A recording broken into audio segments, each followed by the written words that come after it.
Hello everyone, and welcome to the Deck of Many Worlds. After our hiatus last week, we are back to resolve the tragic events of our previous episode.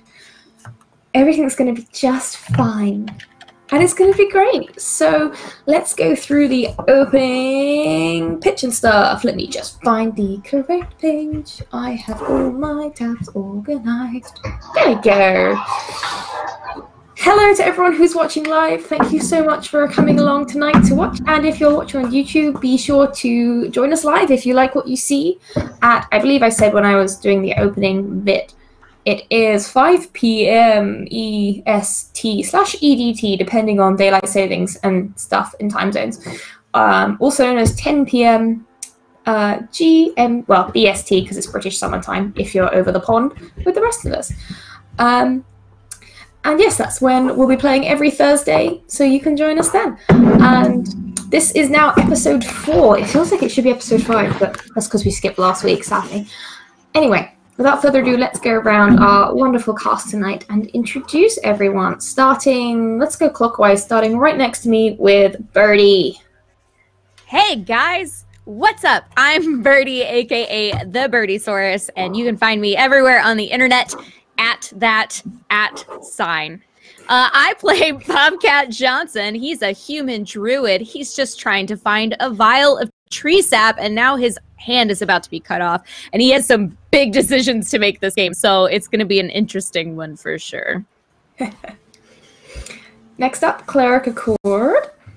Hello, I'm Kat. I'm at Cleric of Cord on the Twitters, and I have been playing Pepper, the gnome rogue, whose faithful companion, Oscar the Mastiff, is now currently wearing the gold ring that was on Pepper's hand, is now around the dog's neck as a Oscar's neck as a golden collar, because Pepper's dead in the back of Markello's shop. So this is going to be fun. It'll be interesting. Pepper's swearing off of bacon if she ever comes back.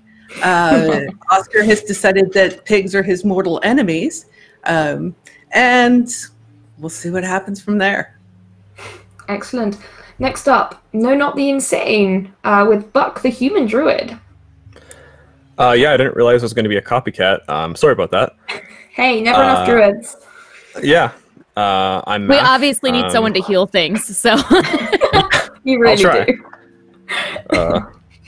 Anyway, I'm Mac at No Not the Insane on Twitter, and yeah, I do everything that I can to be involved with RPG stuff. Just starting out right now, so yeah, great to be here. Happy to be here. Excited. Awesome. Scared. Well, thank you so much for coming along to join us. I promise this will be a smooth ride, and there will be nothing trying to kill you at all. Okay. I don't believe it, but okay. It's fine. Next up, Snow Sirius with She's a Grill kill guest. Flash, the half-elf fighter. Hey, I'm Alex, aka Snow Sirius. You can find me on Twitter and Instagram under that label. Yes, I am going to be trying out a new character called Flash. He's an Eldritch Knight, half-elf. I don't know what his motivations are yet. He just wants to prove that he's as good as any elf out there, so we'll see what happens. Indeed we shall. So before we kick off with today's show, I'm just going to go through our sponsors for tonight. So firstly, we are using Fantasy Grounds, which is our virtual tabletop of choice. So all these lovely dice rolls you're going to see during the game are done through Fantasy Grounds, where it's really fun. You can roll these little actual virtual 3D dice in a little tray, and it feels like you're rolling real dice together around a table, and makes up for the lack of human presence in each of our rooms as we gaze into our webcams at each other. Next up is Wayland Games, which I actually paid a visit to at UKGE this weekend. They do so many amazing miniatures. Almost all of them are 20% off the recommended retail price, so it's a really good place to go if you're after some additions to your Warhammer army or your Malifaux crew or Wild West Exodus, like any other miniature game. They've got pretty much all of them. Next up is Tabletop Loot, who sell fantastic dice. When we get to 20 retweets, we give away a set of dice for those of you in chat to have a chance of winning. And speaking of retweets, I believe when we get to 10, there will be a wild magic surge, and I have prepared the PDF with the 10,000 options for wild magic in advance this time, so I won't even have to hang around while I find that. Also, if you donate, you can cause some awesome stuff to happen, such as more wild magic directed at players of your choice and more. And you can also give nat 1s, nat 20s. Basically, you can mess the game up for either the players or me, the DM. And that, I suppose, does bring us around to me. I am the Dungeon Master for this game, the Deck of Many Worlds. Welcome to a rather bastardized version of what you know and love as Waterdeep, as I lead you through my version of Waterdeep, because I cannot read all of the lore concerning this city and possibly hope to enforce it all, because there is so much, and this campaign is also jumping between tens of other worlds at the same time, so please don't expect me to hold all of the canon stuff in my head at once. I am going to ad-lib it a bit. And with that, I think we are probably ready to start tonight's show. So, without further ado, yesterday, all your troubles were so far away. At least that's how it began. For this evening, it is a less fitful night's rest that you have, Bobcat, than perhaps any you have had for some time. At some point during the night, another summer shower sweeps through the city of Waterdeep, drenching the buildings of the dock ward and only just abating before the light of morning creeps sullenly over the pitched roofs and masts out in the harbour. You have no dreams tonight, but it is difficult to forget the light laughter of the woman in grey that you met the previous day as she stepped through the rift in realities created by the cards she had taken. Of course, heavy with the memories of the previous day, you awaken just after dawn. You are staying at Markello's shop, also known as Corellan's Curios, an antiques shop down in the dock ward of Waterdeep. What would you like to do?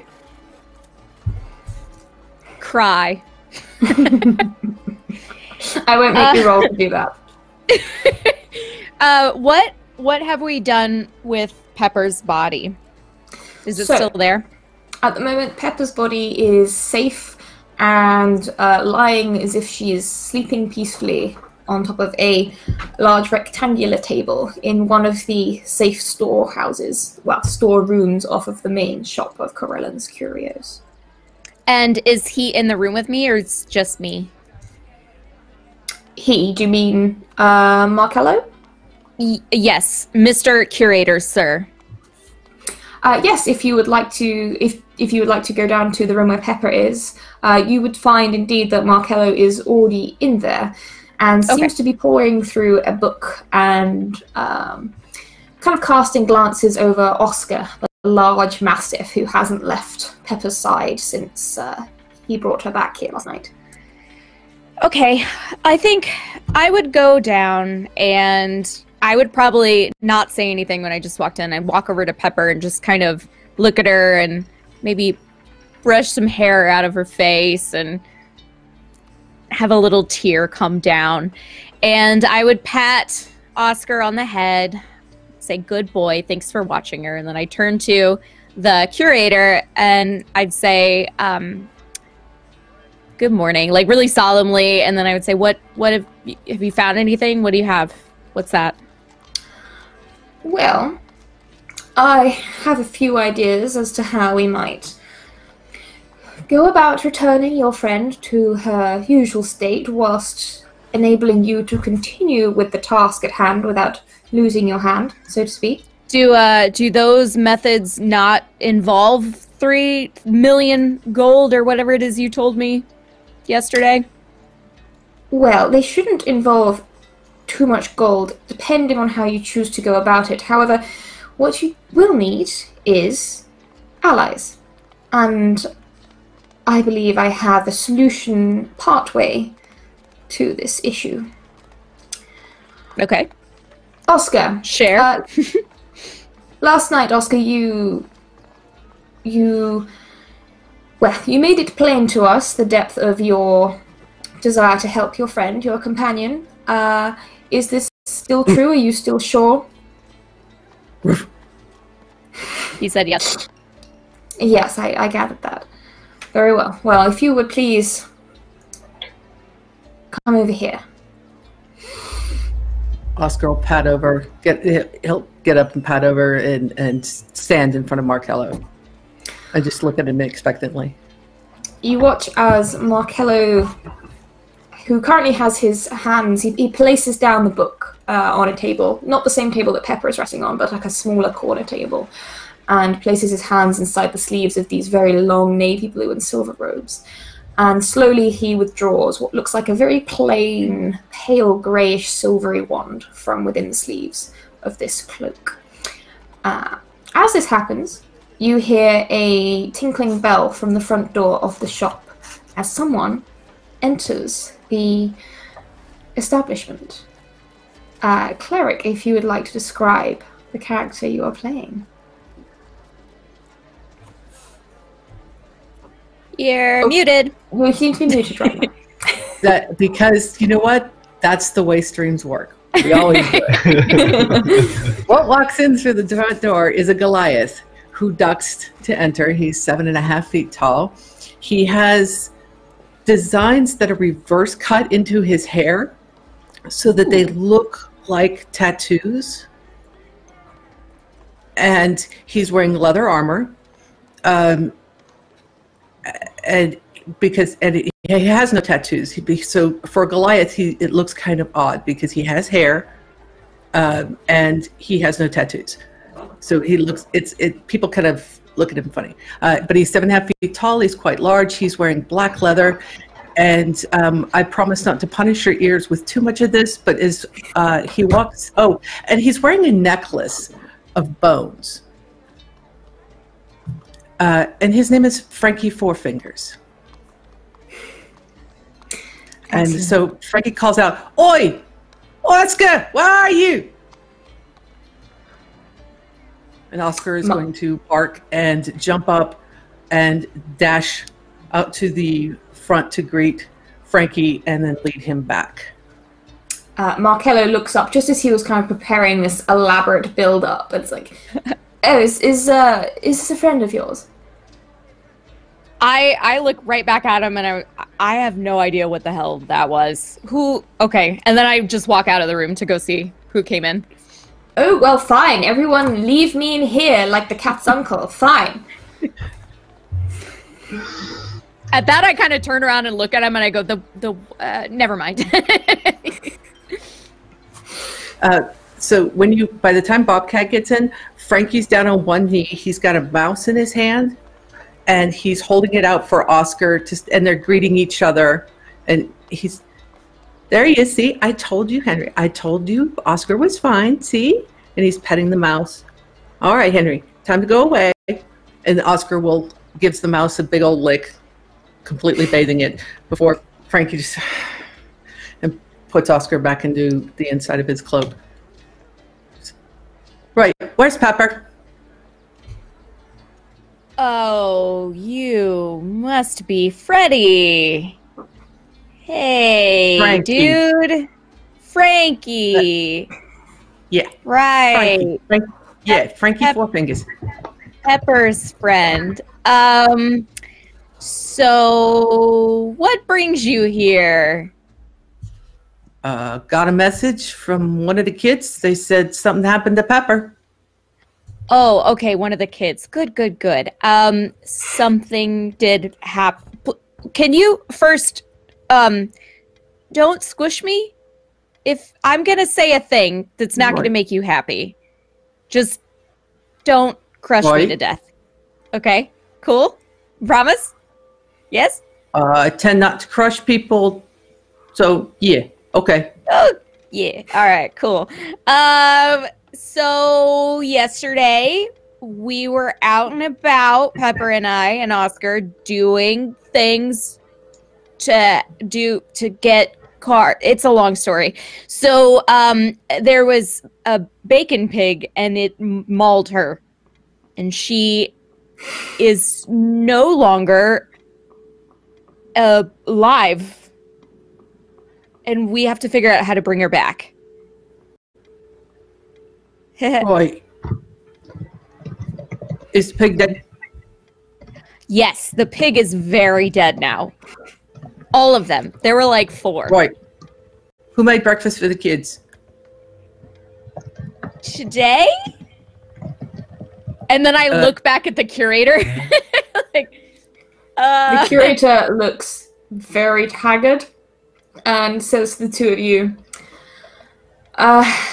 it seems that the children took it upon themselves to make a nutritious breakfast.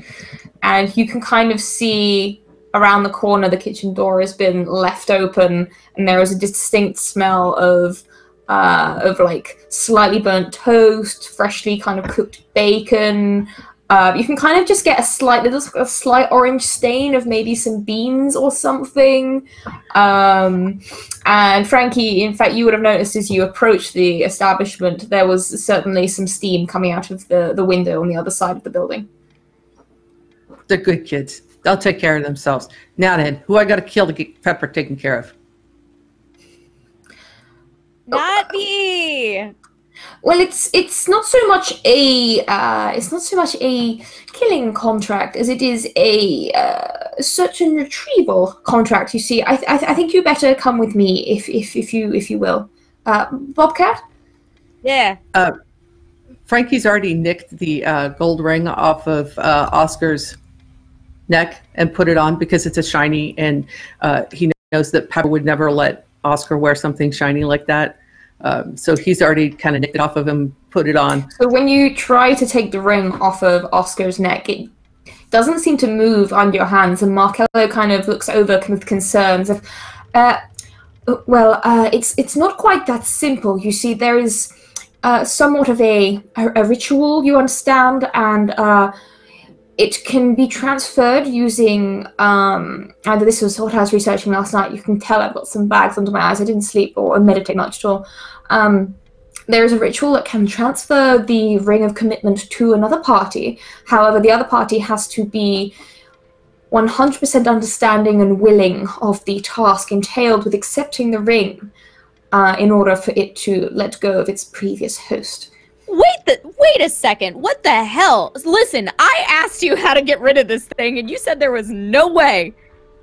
I mean, that's what I thought. And I consulted the text, and to be honest, there might as well be no way, because the chances of you finding someone willing to give up their hand to take on a life or death quest that will most likely end in their demise is next to zero in Waterdeep.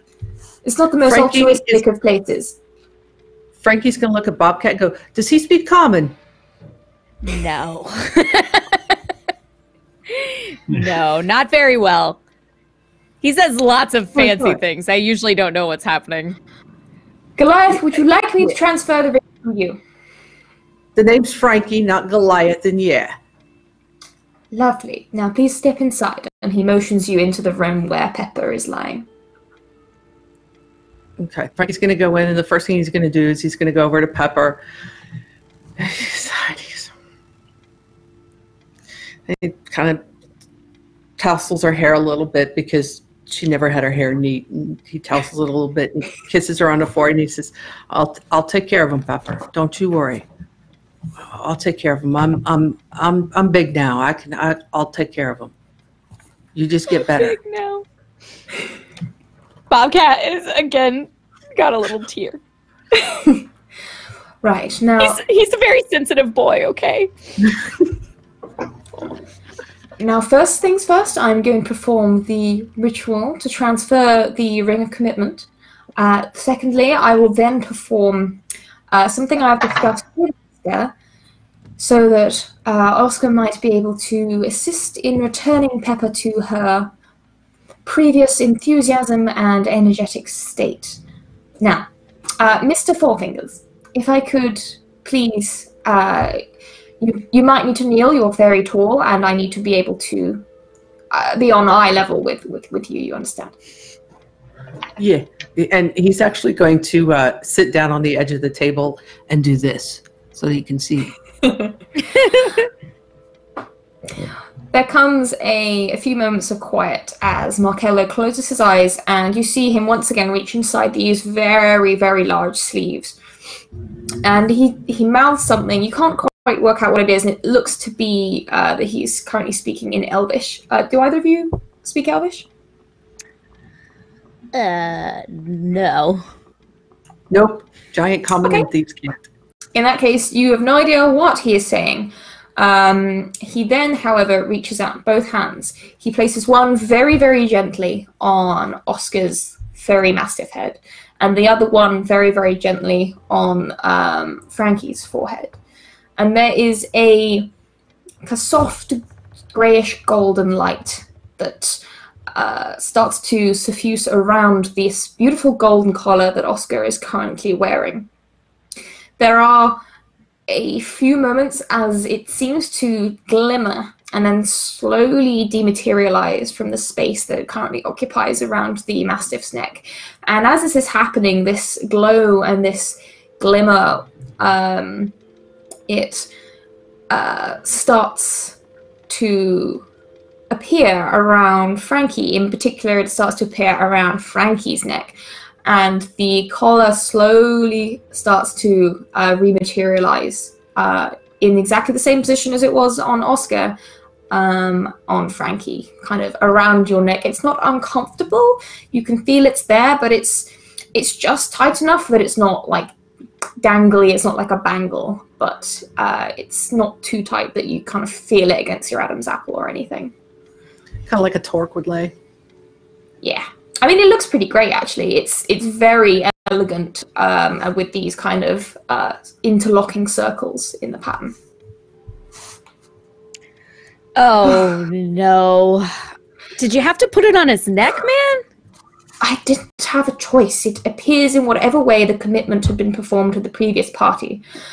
Unfortunately, since the ring could not adhere to Oscar's wrist, because Oscar does not really possess wrists in the same way that you did when you touched it with your hand. He obviously touched it with his nose. It will adhere to the most similar place on the new recipient, which in this case is around the neck.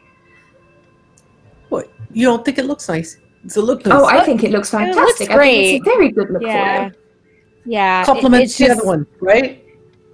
Yeah, it's just you might lose your head and face at some point, but that's fine. It's fine. It looks really good. I ain't never lost my head. My head it stays on my shoulders. I've never Exactly. missed You look like you have excellent neck muscles. I'm sure you'll be just fine. Now, if I may get to the second part of the incantations I must perform this morning, because it seems my work is never done. If you would hold a minute. Oscar, where were we? Could you please approach? He'll pad over and stand there and look at him now. He withdraws this pale greyish wand from the sleeve once again and gently, ever so gently, taps the very top of Oscar's kind of nose with the wand. And there is a sudden flash, unlike the slow build-up and glimmer of the previous incantation. This time there is a bright bluish white, although it turns to green and then cycles through gold and then back to green again, light. And this completely covers the Mastiff. And after a few moments it fades. And Cleric, if you could describe what Oscar truly looks like. Oscar is now sitting down on his haunches, and what you see actually is a half-orc in chain with a sword and an axe, who's looking quizzically at the elf going, "Magic itches." Yes, What? I do seem to... Did Pepper mention this once? I think she might have mentioned your previous form before. It is good to see I wasn't wrong, that this worked. Excellent, excellent. Right, Oscar, in this form you will find it much easier to find a cure for Pepper's current condition. Are you content with this task? No! Everyone is just fine with this? I don't know. Have you never seen a dog turn into a half-orc before? No! You need to sit down. You need some tea. I can make you some tea. I do have some excellent blends. Yes! Tea. Please. He was Bobcat is having like an existential crisis. I'll go make some tea whilst you accept your new Can I situation. get an ale? Pepper would only let me have ale once a week. I might have some in a cupboard somewhere. I'll see what I can do. And then he sweeps out of the room, leaving you to yourselves. I appreciate it. Who are you? What is happening? Name's Oscar. Met Pepper a couple years back. Some asshole wizard turned me into a dog and then left. So Okay. Pepper adopted me. She's good people. Oscar's gonna walk over to Bobcat and he starts to get on all fours and crawl and then kind of remembers and then stands up, walks over and goes, "Oh right, yeah, you, the animal guy." Yeah. Oh, good. This is so I said good. it's not so good as a dog, but I know that smell. And he goes, "Hey, Frankie." Frankie's like, "Hey, Oscar."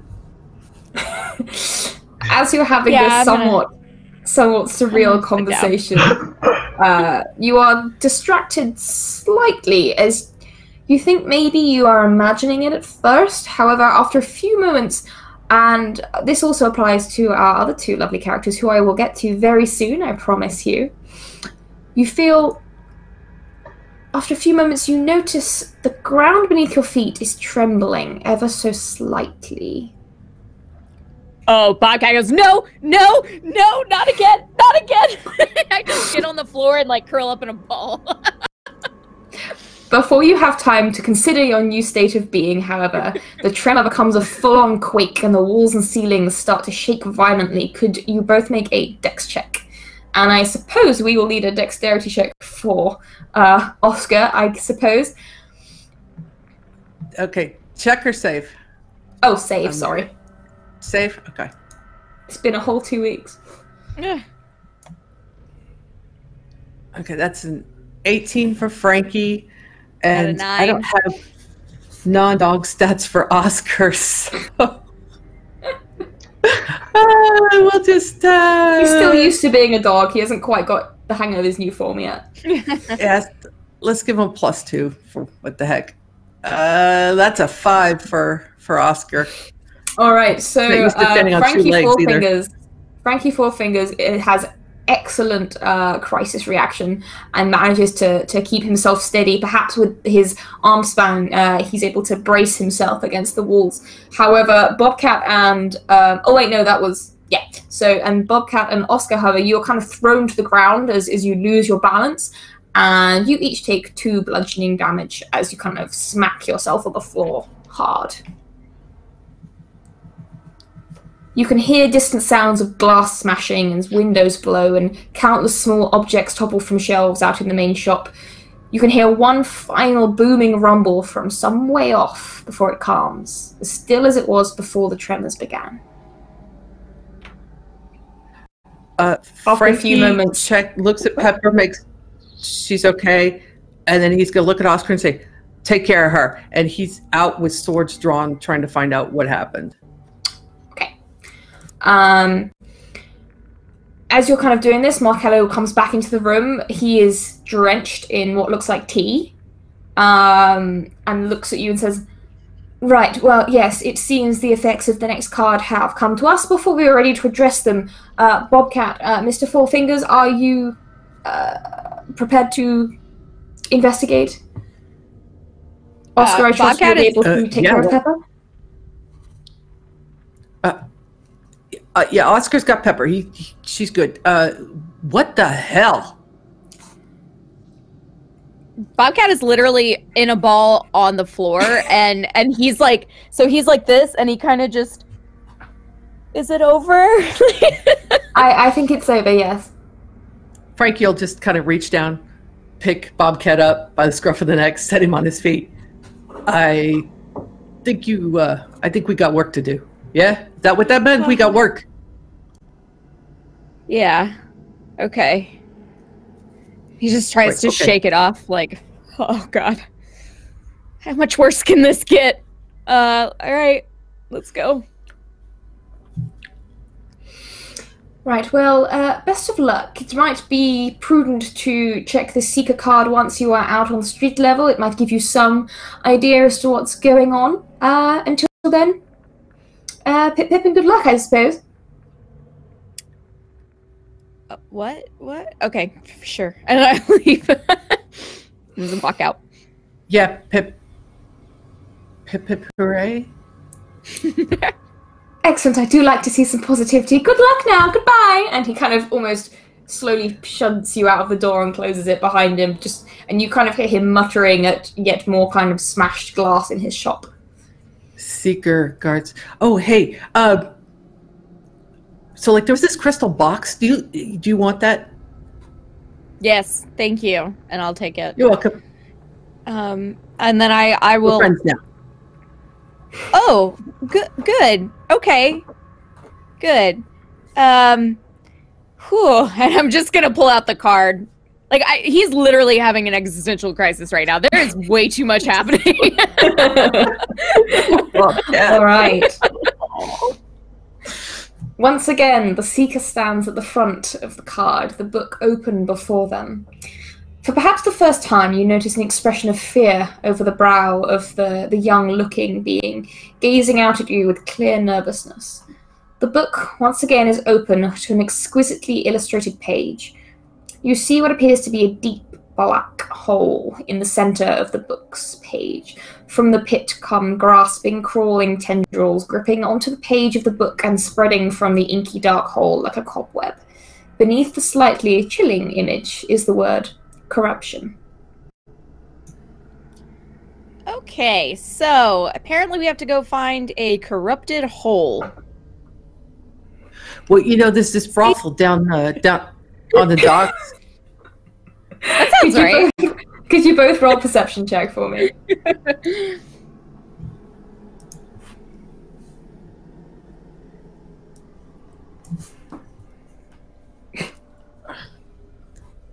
God, no, we're going to the brothel.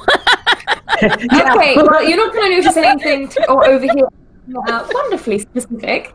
However, you cannot fail to notice that a lot of people are running and generally moving out from the streets kind of in front of you that lead deeper into the city, and they seem to be running in the opposite direction towards the docks, and there is a lot of chatter and clamor and panic from all these people. Oh, everybody had the same idea. Yeah, I mean, the brothel seems like a good idea, but also all those people look terrified. And if I've learned anything thus far, it's that when people are terrified, we have to ignore them, walk straight past them, and jump into the danger. They also tend to leave their stuff behind, too, so there should be some good pickings. Yeah, sure. Bobcat will take a candy out and give it to himself. You lost your candy dispenser. He knows. He knows. He needs it. He needs this. Yep. So I guess we're going to start walking in that direction. Yeah, okay. And as we're walking, Frankie's like opened up his cloak and he's like, "Henry, you all right? Didn't crush you? Yeah? All right. Yeah, there's crumbs in there. Okay. Yeah. Henry seemed quite... No, you got to share with Henry first." So you start heading off in that direction. Meanwhile, in the castle ward of Waterdeep, I would like to head over to our other two characters. So, both of you are currently in the castle ward. You're both, in fact, on the edge of one particular street. Now, this street is an absolute mess. Residential properties and commercial alike have been splintered and torn into pieces around the edge of a vast sinkhole which covers the majority of the road. The dirt is quickly turning to mud in the light rain of the morning, filled with shards of glass, furniture, and wooden beams of the buildings that have been smashed when the sinkhole opened up, and the huge tremor from this fracture in the street shook the entire city. At the very center of the mess, the pit of the sinkhole descends into unknowable darkness. There are now several guards and braver members of the public peering over the edge. You two are indeed part of this group as you kind of observe this strange phenomenon in front of you. what are you doing?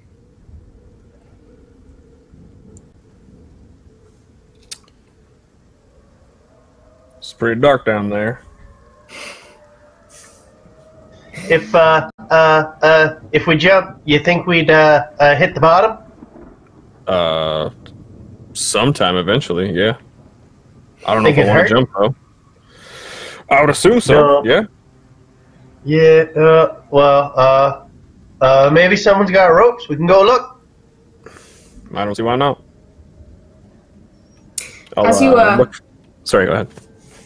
As you are having this conversation, weighing up your options, a lot of people who didn't particularly want to stay and risk the sinkhole widening anymore, getting sucked down into this darkness, most people have by now fled the area, apart from the more curious or intrepid, or those that perhaps are worried they have perhaps lost people who might have fallen down the hole already when it first opened up.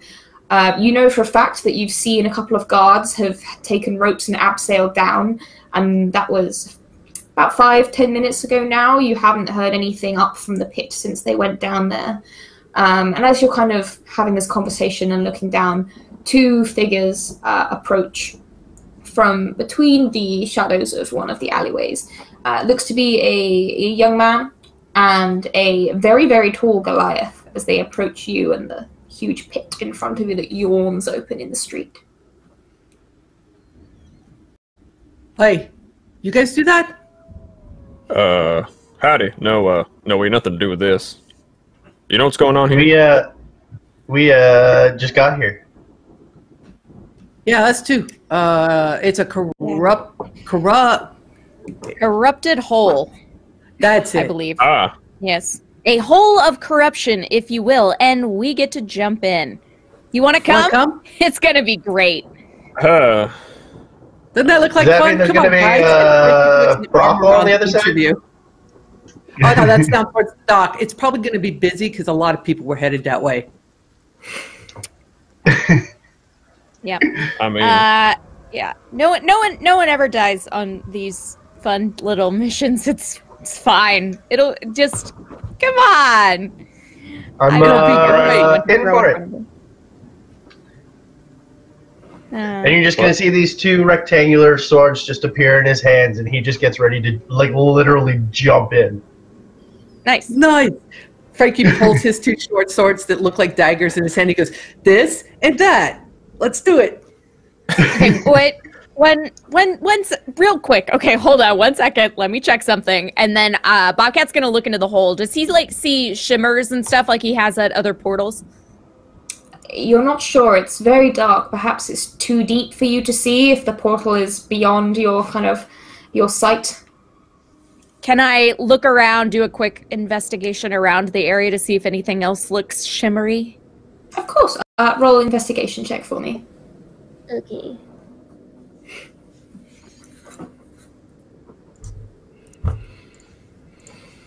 I got a 12. Okay, so with a 12, you have a look around, and you don't obviously find any shimmers. You do get the clear picture that everything is kind of leaning or drawing down into this pit. Okay, yeah, I was hoping there was another way, but it looks like we're just gonna have to jump right in, guys. So let's do it. all right. You convinced me. That was easy. This is gonna be great. All right, Bobcat's gonna jump. Don't worry, Henry. Okay, I'm right here. I know you're jumped scary straight into the hole. It's all right, Henry. I'm right. Oh, yeah. I know it's scary. Yeah. It's all right. I'll be right here. All right. Good. And Frankie puts his swords up, literally holds his nose, jumps in like he's doing a cannonball. Okay, you also jump into the hole. How about the ones who are left? So, do we need to cannonball, or do we just jump? I'm gonna cannonball inside. All right, we are left with our final member. Would you like to jump into the hole?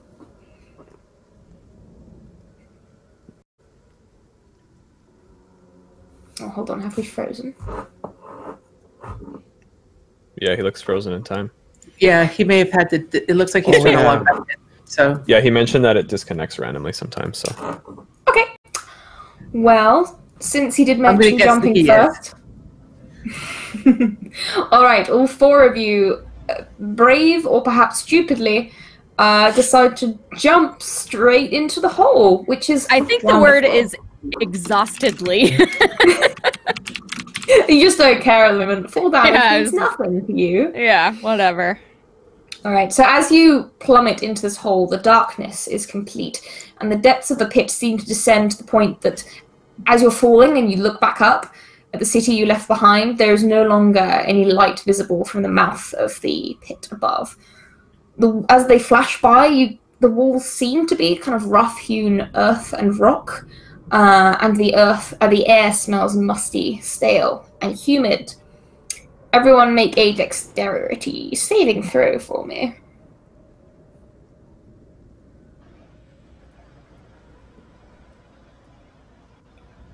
Ooh, I got a dirty 20.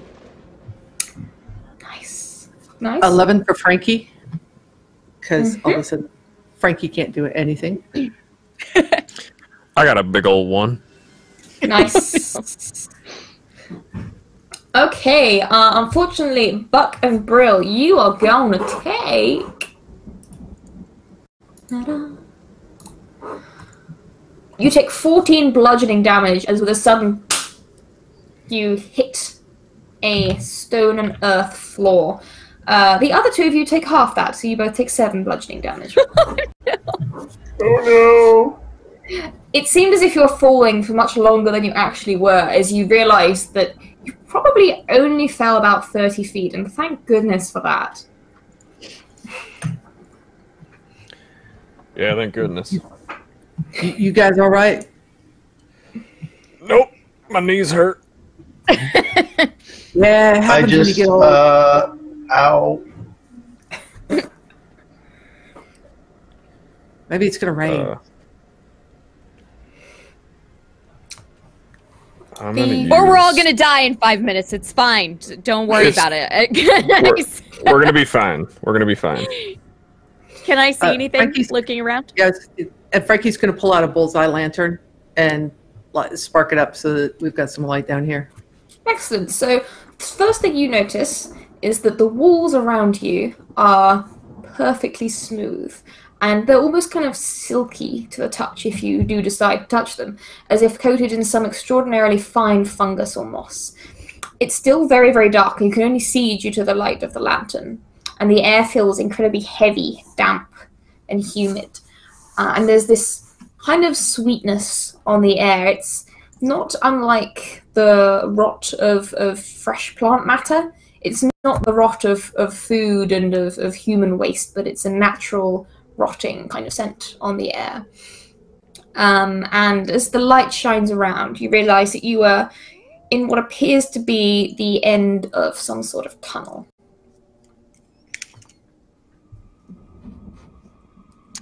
I am also gonna I'm gonna produce flame so that we have a little more light, because there's a lot of us down here. And I'm gonna eat 3 good berries. You hastily cram them as if they were painkillers. Yeah. And then I'm just gonna hold out. I've got a handful of the other ones. Anybody want anything? Any of these? I know that was a rough fall. I'm good. I got 7. If anyone wants to take them. And he's gonna take Flash is gonna take a couple.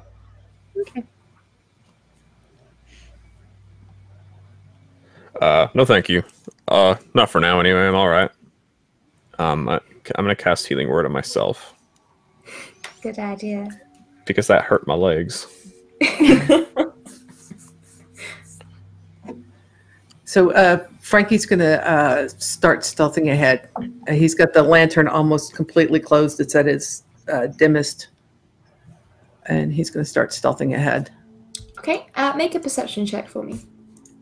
Alrighty.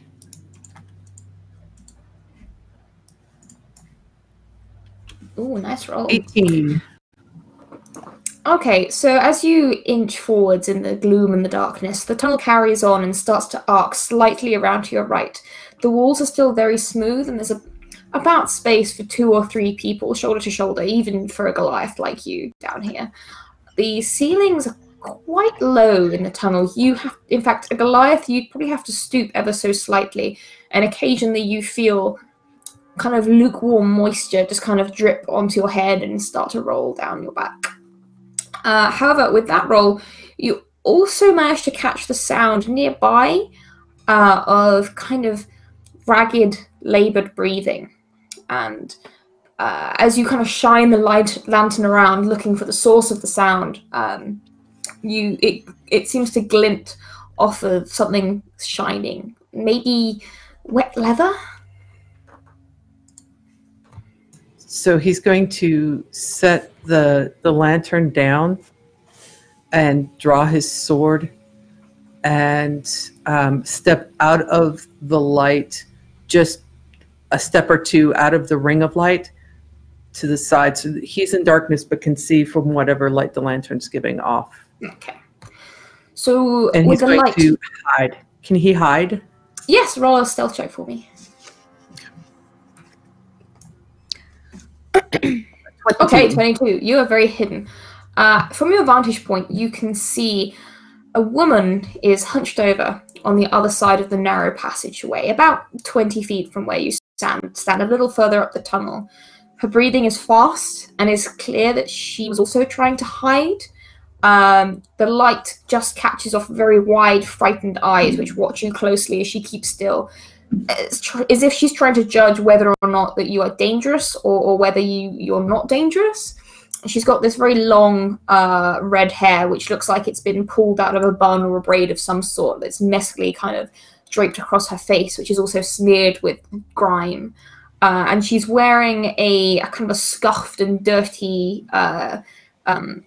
like ankle-length dress, which kind of reminds you of the usual wear of the working class citizens of Waterdeep. So Frankie will wait for the others to catch up, and then as soon as they're close by, he's going to go, "It's a lady." Yeah, and I definitely would have tried to hold everyone back just a little bit once I noticed he was stealthing a little bit. So we are definitely like a few yards back. But when he stopped moving and everything and I didn't hear a scuffle, I was like, all right, come on. And so I walk up and he says, "It's a lady." And Bobcat is very just kind of like incensed with this whole thing right now because he's confused and upset and angry, and like this magic stuff is a lot. So because he's still pretty new to magic himself. So he is just gonna be like, "Oh my god, hey lady, what are you doing? Hey lady, we see you. Stop hiding." So as you can see, Frankie, as soon as she hears this voice speaking in common, there is a little catch of breath, and you hear, "Who are you? Have you come from the city? Are they sending people to take us home? I haven't seen. I haven't seen the guards since they walked by. They wanted to see if anyone else was stuck down here, and they didn't come back." You mean Waterdeep? Yes. Where do you think I'm from? The guards came by and they didn't return. I didn't know whether I should wait. I walked back, but I couldn't see a way out. I couldn't climb up there with my ankle like this, so I tried to find somewhere to hide. But then I heard you coming, and I just tried to keep still.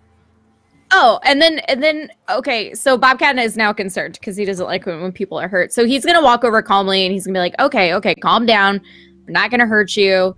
I'm not really here to rescue you either, but it sounds like you're hurt. Can I take a look?" And he will look at her ankle. Okay, roll a medicine check.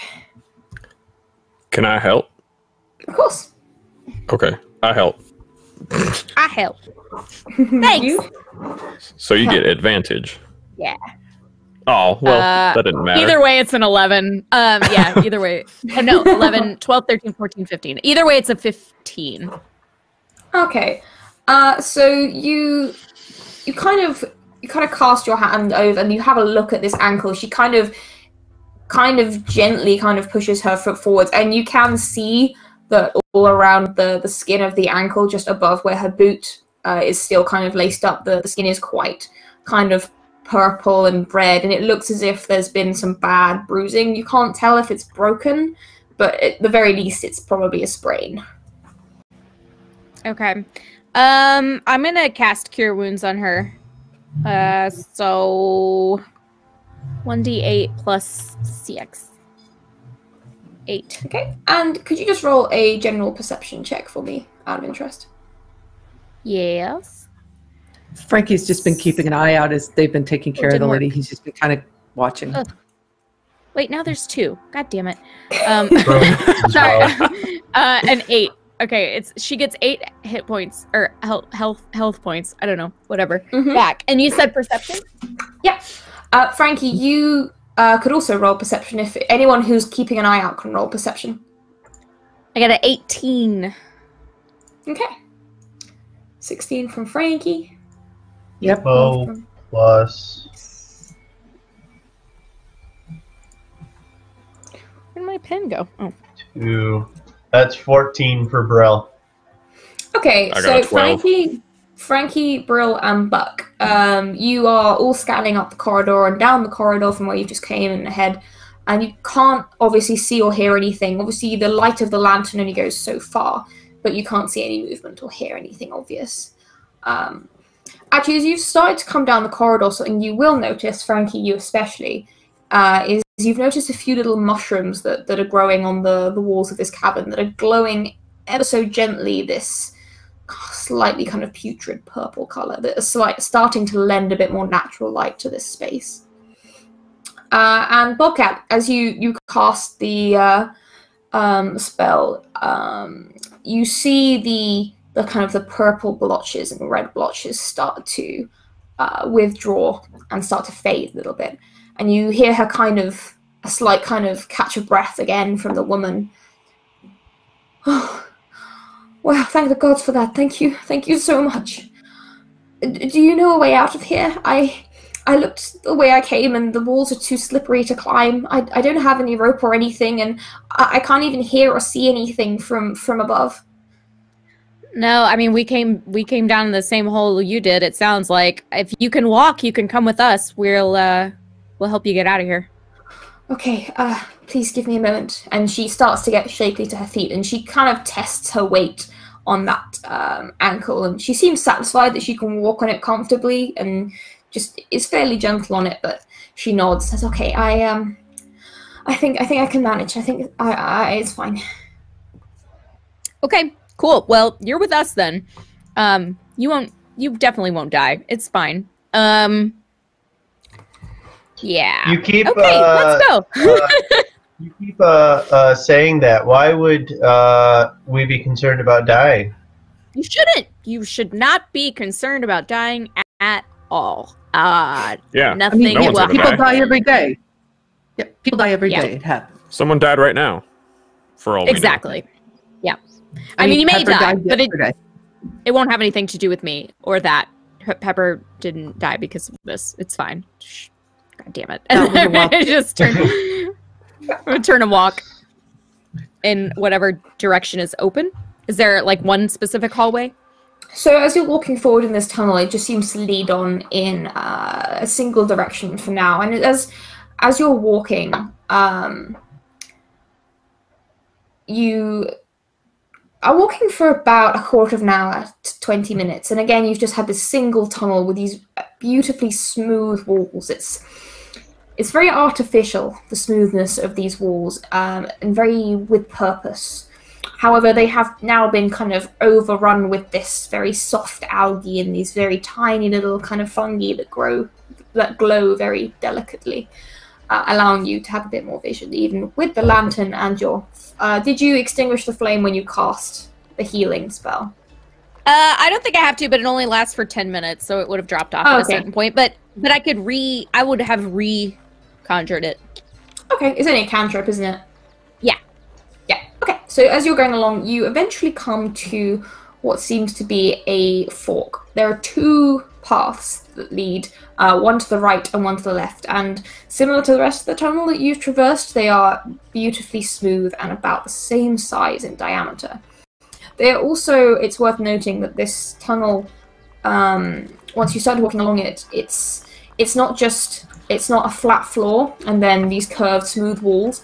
The whole tunnel is like a cylinder. The floor itself is curved as if you're walking through like a perfect circle. Hey, Bobcat, are these the mushrooms you can eat? Ooh, good question. Frankie's getting ready to pick one out, you know, because like. Let me. He's getting peckish. Can I? I'm gonna detect poison and disease. Oh, go for it.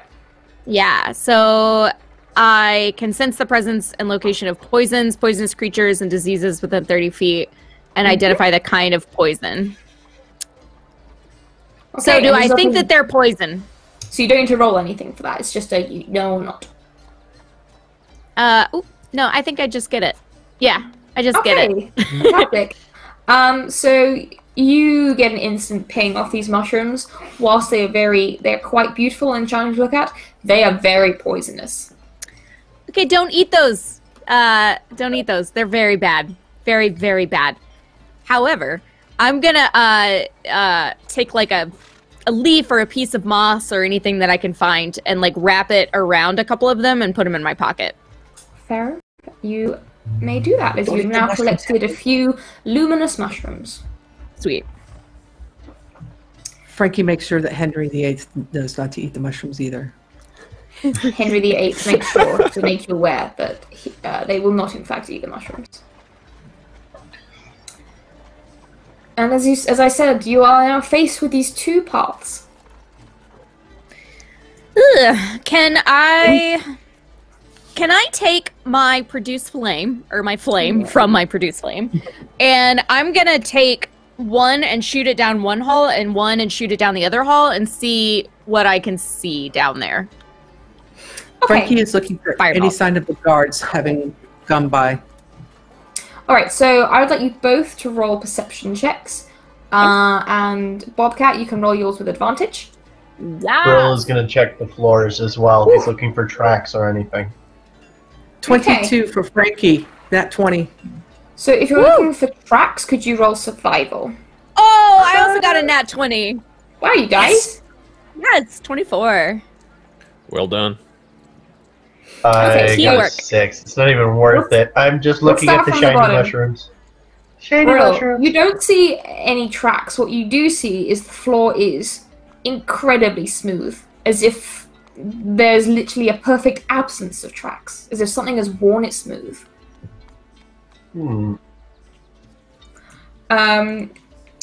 Frankie, Yes. it is just as you think, where are the guards, that you catch a glint of the lantern light off of something shiny and metallic in your peripheral, at the side of the tunnel as you are walking along, just before you get to the two forks.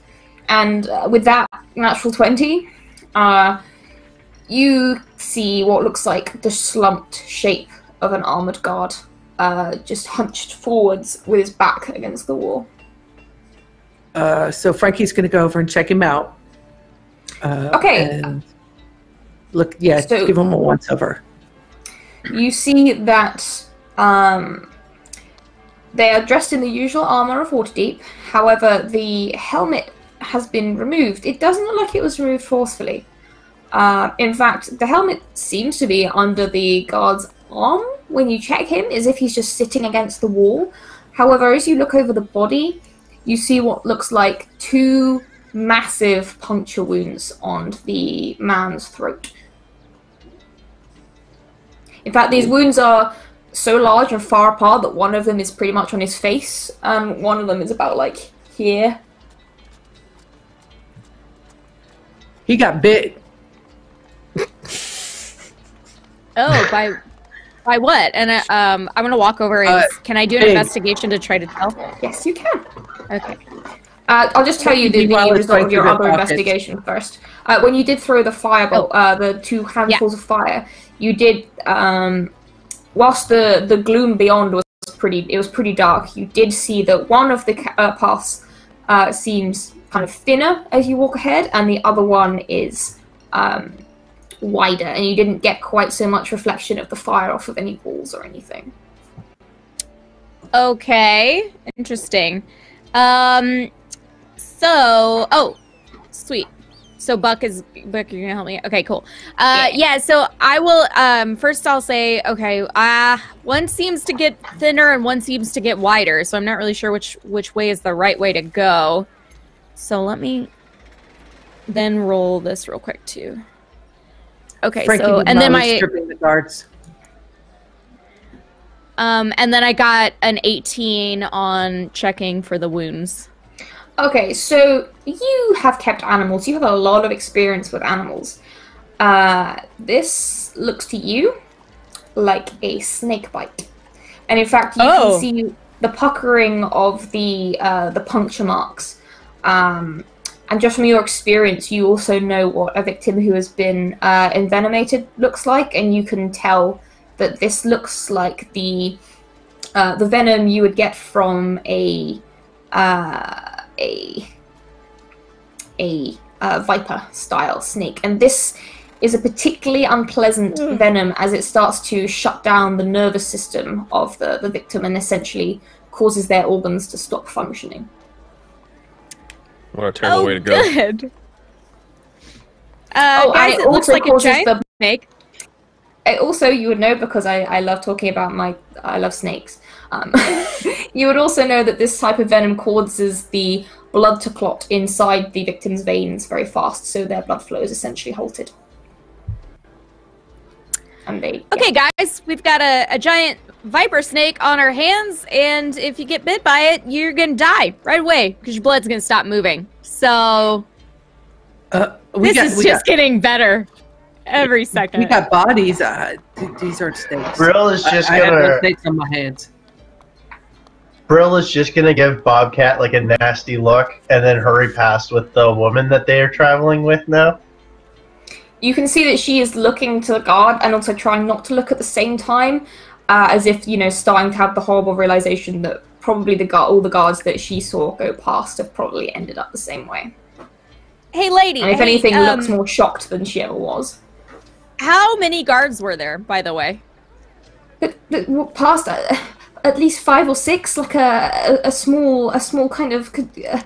I don't know how large they usually travel in. This seemed like one of the usual kind of watch parties. Okay. And none of them came back. Did you hear any screaming or anything? No. I didn't hear anything. There was nothing. That's why I tried to get out myself, and in the end I just hid. I didn't know what to do. At least we know that it's full. Valid, but we also don't know how many of them there are. So maybe the lady here, and he's going to take one of the cloaks off the guard, wrap it around her. He's going to hand her the bullseye lantern and say, "Lady, you know, maybe down here ain't the best place for you, 'cause I mean, we know we come this far. There ain't no whatever it is." Snake that thingy between us and like the hole. Maybe you should go back. Oh, okay. I will wait by the pit. Maybe some more of the watch will come down and they can help. I'll tell you I'll tell them you're here. And right. They can come Yeah. Tell you. them. Well, I mean, it's the city guard. They're not much of a help, honestly. But you know, so But yeah, and he's gonna take a dagger. I'm assuming one of the guards would have at least a dagger on them. Yes, you do see that their weapons are also with them. In fact, they're still in their sheaths. Okay, so he's gonna take one of the daggers in the sheath and hand it to her. He says, "Anything that come down here that you don't like, you poke it, pointy end, right? Well, you gotta take the leather part off. You take that part off first." And he's showing her, and then you take the sharp end, and then you poke them with it. You real hard, and you poke them a lot until they stop. Okay? All right. Yes. All right. So there you go. Thank you all so much. My name is Marja, and if you need anything when you come out, just you can come with me to I run a tavern in the castle ward, and drinks will be on the house for all of you. I promise. You got it. I will be there, Marja. I will be there. And he's actually going to. Do either of the guards have coin pouches on them? They don't appear to. Well, that's disappointing. Like I said, guards, they're useless. But he's going to collect the rest of their weapons and just kind of throw it into a pouch that he's got slung over his back. And any jewelry or anything else of value on them? There doesn't really seem to be anything of value on them at all. Worthless. All right, so you go back, you poke anybody that you know, and anything, and then we can just poke them hard. A lot. Hard. Thank you. Yeah. Good luck. Marcia, before you go, just tell them we have it under control. It'll be fine. No, don't tell them. Don't tell them that. Tell them to send all the people. Right. I'm confused. What do you want me to tell them? Don't eat the mushrooms. She's the boss. Right. Mushrooms.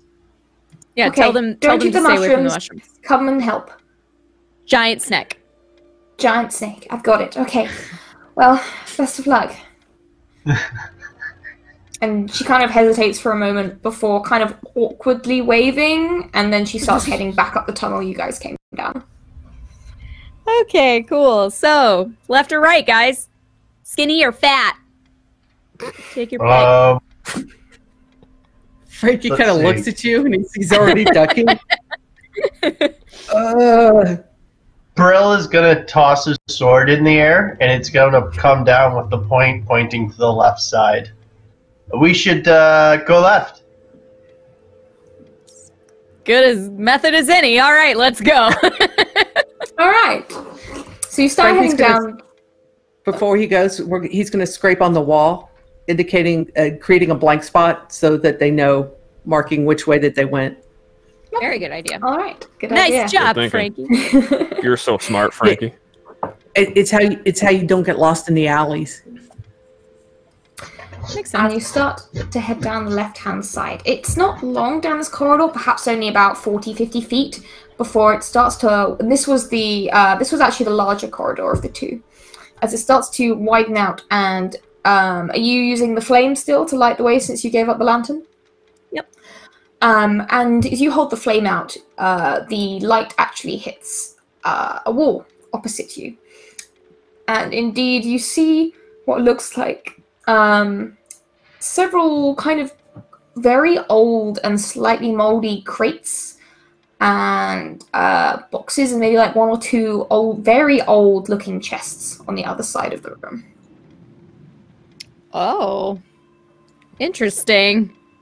Very interesting. Frankie's eyes get really big, and he goes looking at him. Do you think that someone just left those behind? They left them behind. Don't matter. And he's looking to see if they have locks on them, or if whoever left them, if they were mean enough to leave them trapped.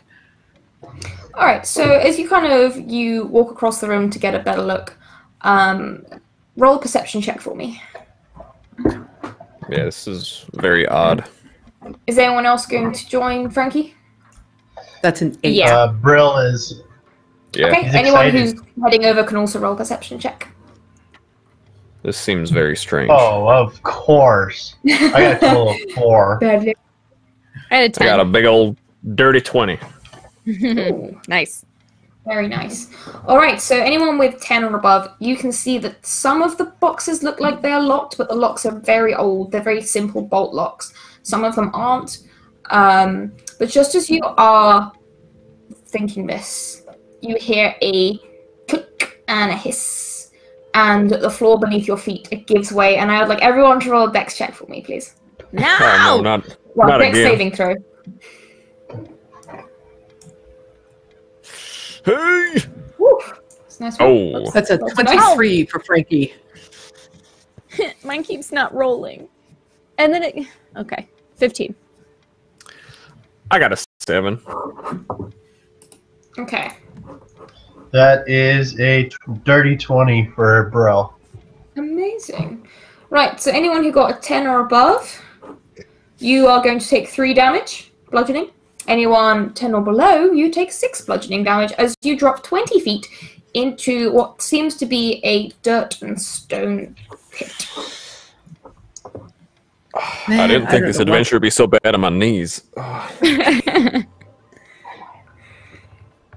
I'm immediately gonna eat 3 more good berries. Folks are just mean. Folks are just mean. I'm actually going to use Stone's Endurance. Oh, okay, remind me how that works. As a reaction, when you take damage, roll a d12 plus your con to reduce the damage by that total. Oh, that's Awesome. when you take that. Okay, so how much we took 3 You damage? would have taken 3. 3. As you Okay, saved. you know what? I'm going to hold off that. I thought it was like second wind with healing, so never mind. I'm not going to do that Okay. because I'm not going to waste it on 3 damage. All right, so the 4 of you, all 4 of you, are currently standing at the bottom of this 20-foot drop pit. The walls are, this floor is very smooth. It seems to be a fairly smooth hewn kind of stone and dirt. And the ground you were standing on seemed to have been a very, very weak and quite rotted wood that had been covered over with some dirt. And so the planks of this kind of fake floor are now lying around you. However, the interesting thing about the pit is all 4 of the walls, it's a nice kind of cube shape, are covered in these small kind of wrist-sized holes.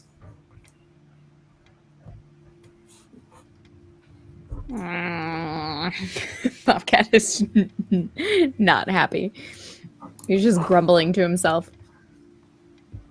There's holes. I wonder what would happen if I stuck my hand in one of these.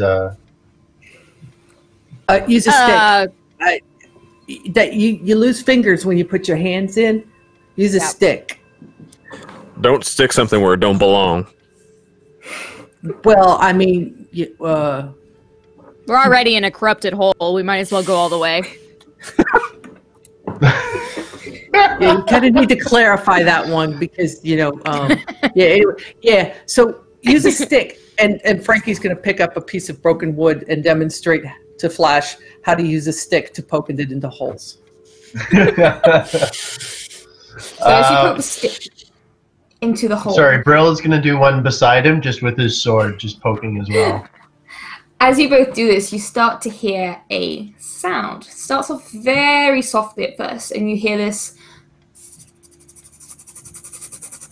And there's slowly this angry hissing sound starts to surround all of you, and you feel it kind of all around you in the pit. And then one by one, these dark, blackish, purplish, long shapes start to emerge from all of the holes around you as maybe over 100 snakes start to drop out of the holes and fill the pit you were all standing in. And I would like you to roll initiative. Oh. Rachel, I thought you wanted this campaign to continue. I don't understand why you keep trying to kill us. Then I want you to roll as well. Ugh. Okay. Good news is I rolled 14. bad initiative. Rachel, All have right. you ever talked about my phobia of snakes before?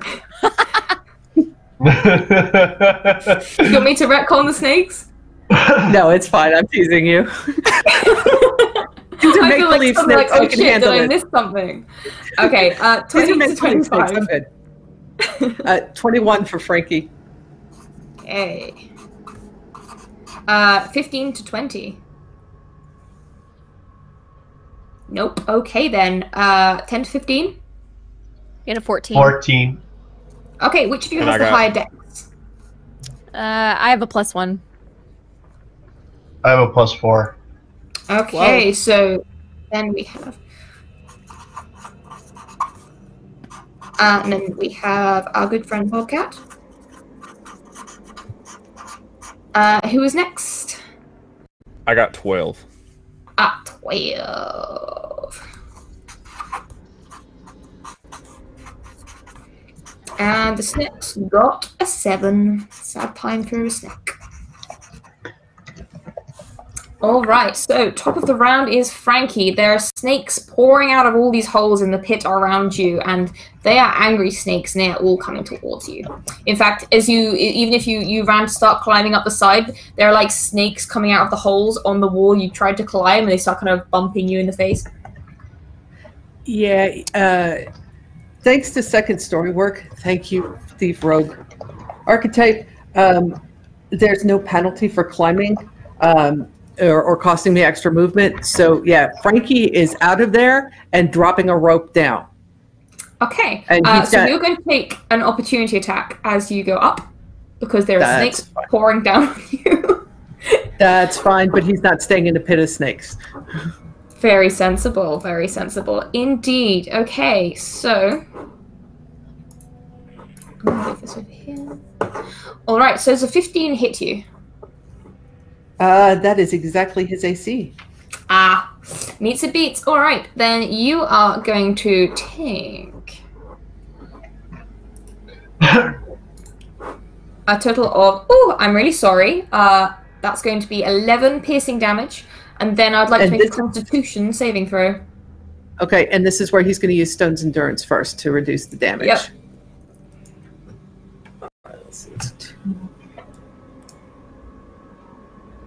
Okay, so I'm going to take 6 damage. Okay, yeah. And then a Constitution saving throw.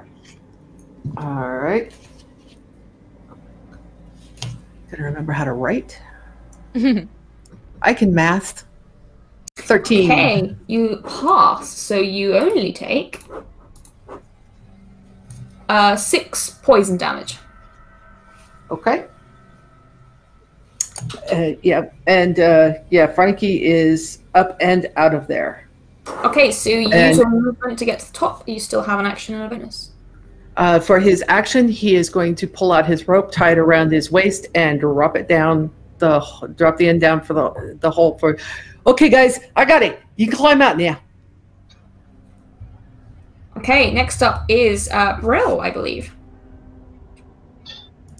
Brill is going to, as a bonus action, he's going to use his second wind. So he's going to take a deep breath, and that is a D10.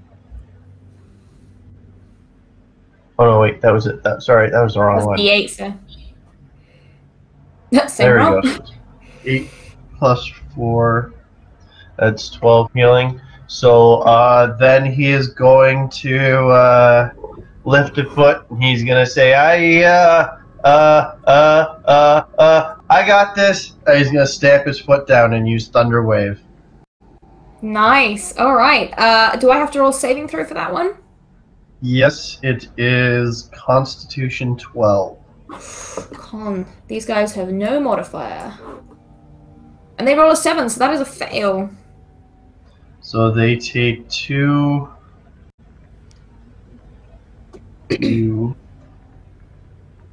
So he makes it. It's just like he does it like around him. So it'll be any kind of snakes around him will take. Does that also include other humans left in the pit? I think he would aim it away from the people. Okay. It's Thunder Wave a cube, so you can probably start it so it misses the party. Yeah, he starts it like, I think he would start it like probably up on the wall, like away from them, so it bursts out away from them. And that's 6 damage for everything caught in it. Okay. So there's this thunder wave and a blast of kind of thunder energy and the shockwave passes through the snakes, which are all kind of thrown up in like some kind of snake Mexican wave, and a whole host of them kind of slam these noodly dark bodies against the other side of the pit, and then start to sink down. But now they're hissing even more angrily before, and they come darting back towards you. Bobcat, it is your turn. Okay, real quick, I just want to say, wait a second. Stop. Why are you attacking us? I want to see if they say anything. Okay, so are you using anything to speak to them, or are you just speaking to them? I'm just speaking to them. It's not like an action or anything. Okay, Just talking. Just want to see if they say anything. Speech, don't you? Yeah. All right, so roll persuasion for me. Okay.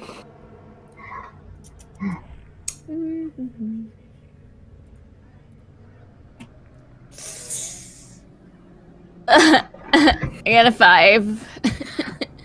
So the emotion you get off of these snakes is one of anger at having invaded their territory, made a very loud noise and hurt some of them, and hunger because you fell in their food pit, so they don't seem to be letting up. Oh, okay. So, I will. Wait, what did Frankie do? He made a hole or something? Frankie dropped a rope down. Yeah, Frankie climbed out and dropped the rope down so you guys could climb out. Oh, well, yeah, then I'm gonna go straight for that rope and try to get out of there.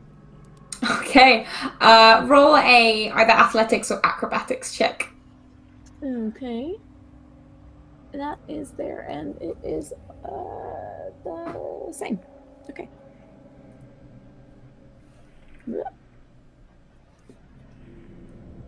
I got a 9.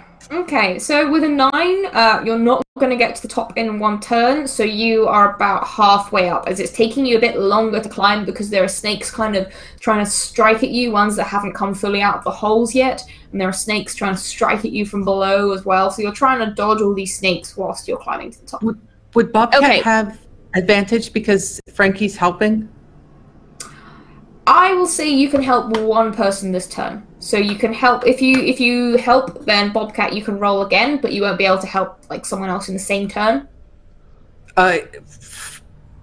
Frankie's known Bobcat maybe 15 minutes longer than he's known the others. So as far as he's concerned, he knows Bobcat.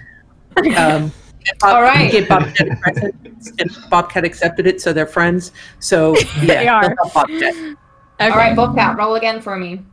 I got a 16 that time. Much better. This time, as Yes. you feel Frankie's very strong hands kind of help you to the surface, and you manage to get to the edge of the pit, and you are out. Okay, well, I would like to take a bonus action. Yes, do it. Because I forgot I had this up until yesterday. Until after your friend had already died. Yeah, exactly. So I'm gonna summon my spirit totem, which is a bear, and I'm gonna put him right in the middle of the pit, and everyone within a 30-foot radius is gonna add 9 hit points to themselves, and they'll get advantage on strength checks and saves. Nice, that's all of you for sure, because this pit is only about 15 feet across. And it is now Buck's turn. I'll look up and say, thank you very much. And what's on the floor? Is it snakes or is it like stone or is it pretty much snakes at this point, but there's stone under the snakes. Ah, shit. All right. Well, I will just grab the rope and climb up. Could I disengage, or is it like an action? They've already used their reactions, so they couldn't try and get an opportunity attack on you this turn. Okay, So I'll you can just make a athletics or acrobatics check. All right. Well, they're both the same. We have advantage though from the bear totem. On strength, yeah. Yeah, this is a strength thing.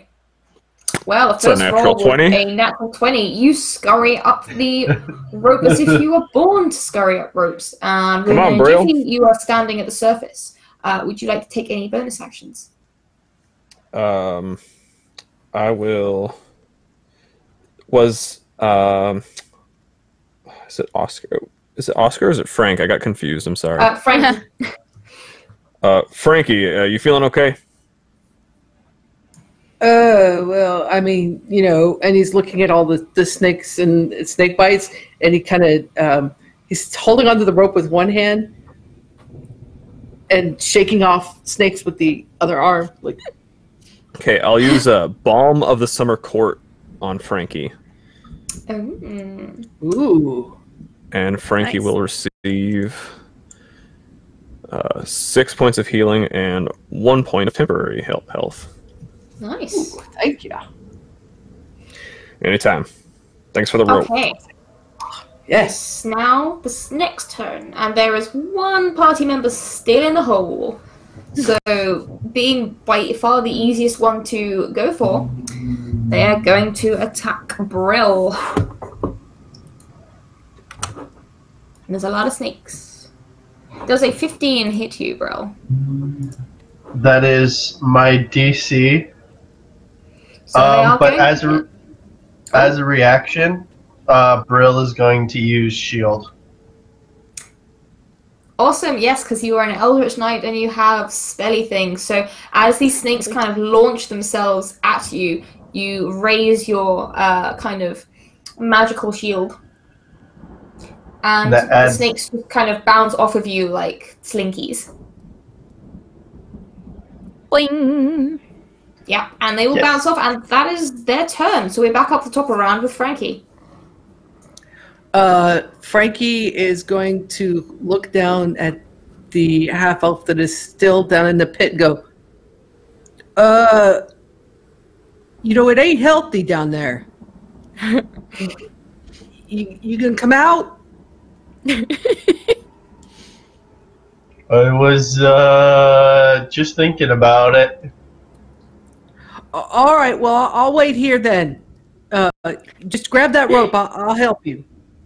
All right, well, Brill, it is actually your turn next, so. Brill is going to do the only obvious thing and scramble up that rope because he doesn't need to get attacked twice. Okay, you can roll the advantage because Frankie is helping you. But you are going to take an attack of opportunity because it has come round again and they have their reaction back. So. Come on.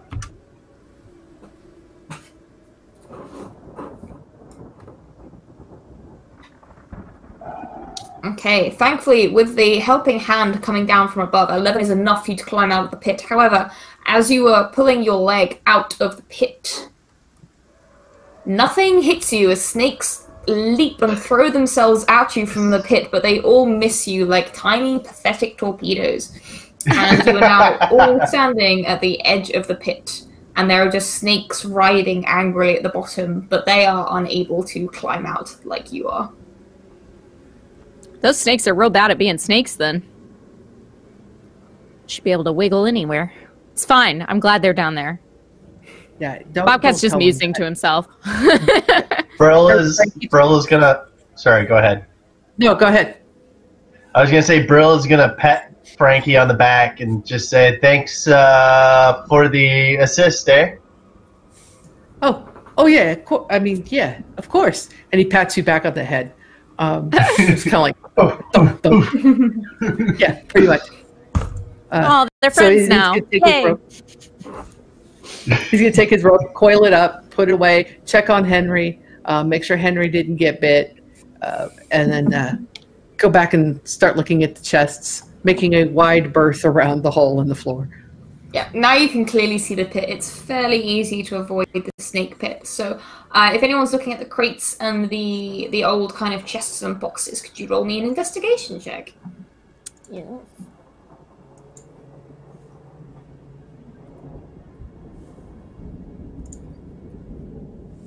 Ooh, 22. That's a 7 for Frankie. That is... 4 for Brill. Okay, so Frankie and Brill, maybe you still have a few snake bites that are kind of irking you a bit, or you're just kind of checking yourself to make sure no snakes have kind of squirmed between your clothes or anything, like a little bit paranoid.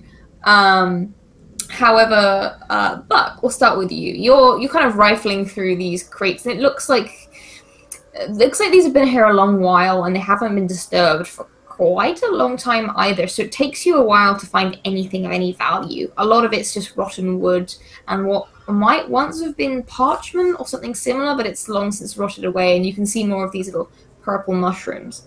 And after a little while of looking, you find what seems to be a leather skin pouch. And it makes a pleasant jangling sound as you touch it. All right. I'll open it up, see what's inside.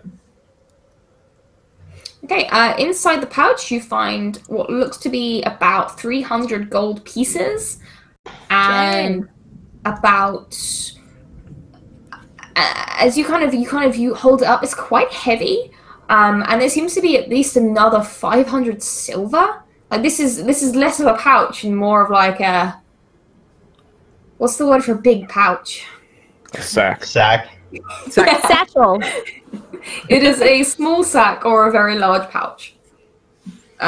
Which totals 300 gold and 500 silver. I need that. Chinese. Meanwhile, Bobcat, you are also rifling through this pile of crates. And again, you similarly have found a lot of destroyed parchment and old kind of unreadable bits, scraps and bits of fabric. However, you find one area that seems to have been protected from the damp of the rest of the vicinity, and you find what looks to be a scroll. And around the scroll is a very lightweight chain of some kind of very dark blackish metal. And hanging from the chain like a pendant is a very beautifully carved symbol of a spider. Ooh. Okay. Can I gently remove the chain and look at the scroll? Yeah, so as you kind of check out the scroll, you realize this is a spell scroll, and it is a spell of Hold Animal. Oh. Okay. And can I look a little more closely at the chain itself and the spider, and can I garner anything special from it? Is it like a symbol of Lolth, or is it just a spider, or anything special about roll an Arcana check for me. it? Okay.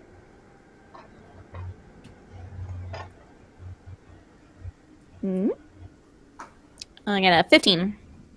Okay, that's pretty good. So you are quite knowledgeable when it comes to certain kinds of magics, especially those that imbue the wielder with almost beast-like traits. And you can recognize that this is a pendant of spider climb. Ooh. And the actual kind of sigil, the design, is reminiscent of books you must have read a long time ago when you were researching like huge spiders and spider creatures that come from a very far off, deep down place called the Underdark, and indeed associated with the Drow or Dark Elves. Yep. Okay. Would I know how it works? Like, do I just wear it, or? You would probably have to find someone who can cast Identify to find out exactly how it works. Mm-hmm. But you feel like it would probably need to be worn, or it probably wouldn't have been made into a necklace. Okay. Yeah, I'm just gonna throw it on, hoping that I don't turn into a spider. You've got a necklace too. But That's kinda fine a with nice it. necklace. Yeah, mine's not nice gonna murder necklace. my head either.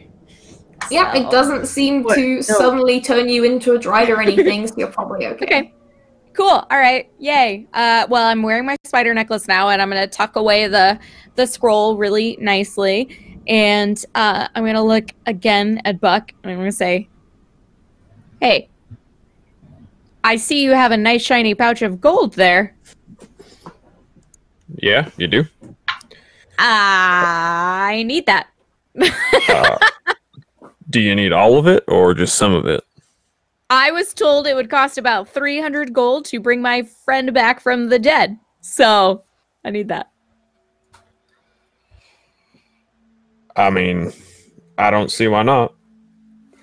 Okay. And I'll give up the 300. And then Okay. I'll divide the 500 amongst the rest of us. So That was So generous. I guess Bobcat gets 300 and the rest of us get 125 silver.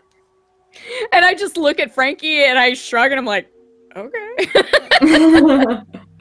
I was just gonna, lift it off of him later, but I mean, if you can Well, ask, I appreciate your honesty. Can I make an insight check to see if he's lying? Yeah, go for it.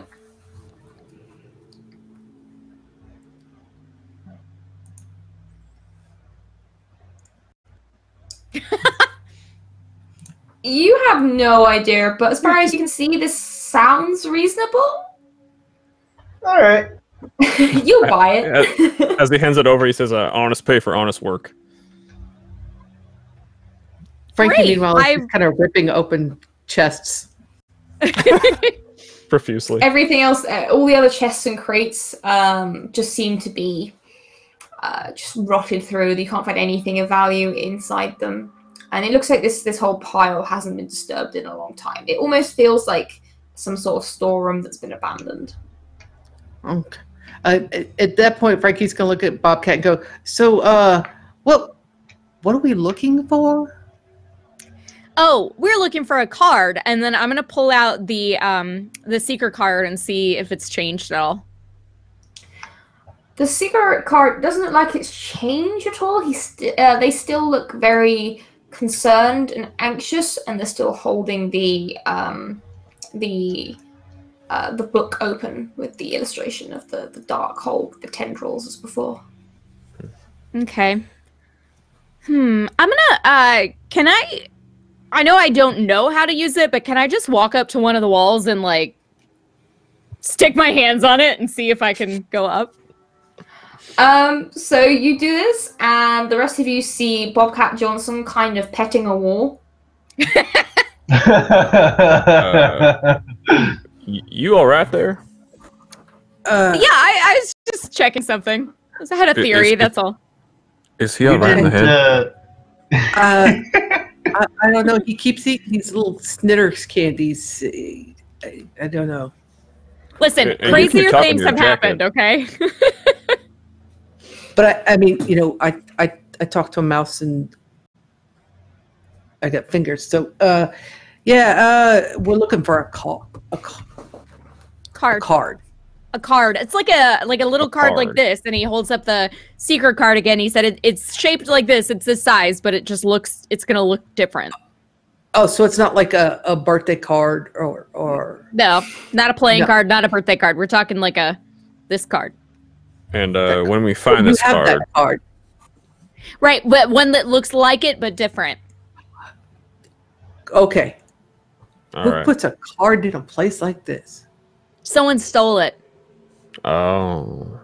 So we were trying to find. Someone stole a lot of them actually, and we're trying to find all of them. And I only got a couple back. And it's this woman. I swear, it wasn't the woman we saw when we came in, but it was a different woman, and she is mean as hell. And she keeps running away and taking cards and showing up in my dreams and yelling about things and then being mean. And she hurt. Like all she has to do is look at you, and she can kill you almost. It's terrible. She's the worst. Because it wasn't me. I didn't steal it. No. I never would have accused you.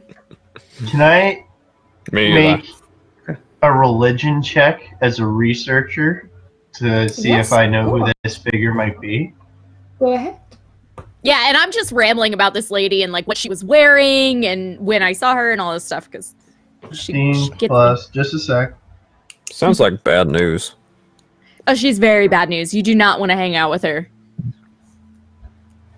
That'd be 17. 17. So it doesn't sound familiar to anything you've learned in your religious kind of studies or teachings or anything to do with any religion you've heard of, as far as you can tell. So you kind of get the impression this isn't related to any of the gods in particular. I thought it might be some godling or spirit that took a lot of interest in you. Yeah, I don't know what she is. She's definitely got some magic or something though, because she's bouncing around the plains and stealing cards from places that are very well protected. So I don't know. I don't even know why she wants them, to be honest. She keeps telling me I entertain her, which I don't I mean, yeah, I'm entertaining, Frankie but got I don't understand. bored about 20 paragraphs ago from Bobcat. So he started sneaking ahead. Okay, so the room that you're in currently doesn't seem to have any paths leading onwards, so essentially the only paths you have are back into where the fork was, and the other path you haven't traversed yet, or the one that leads back to where you came in. So he's going to head back and he'll start heading the other direction. Okay, how about the rest of you? Once I realize he's gone, I'll follow him. Yeah, but again, I seeing him be stealthy, I will always try to stay a few yards back. Okay. Yeah, same. All right. Could everyone please just make a... Actually, what's everyone's passive perception? Because I always forget to ask for this. 12 passive and a 19 for stealth. For Okay. Frankie, that's what I rolled. 14 passive. Okay. I got 15.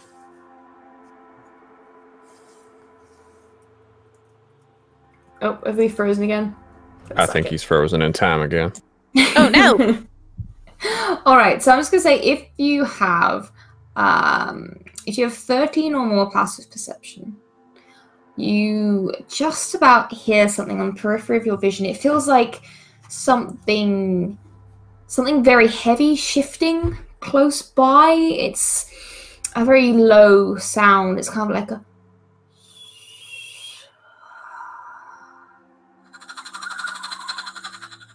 And then this kind of continues and kind of smooths around you as you're starting to walk down this corridor. Did you do that with your face?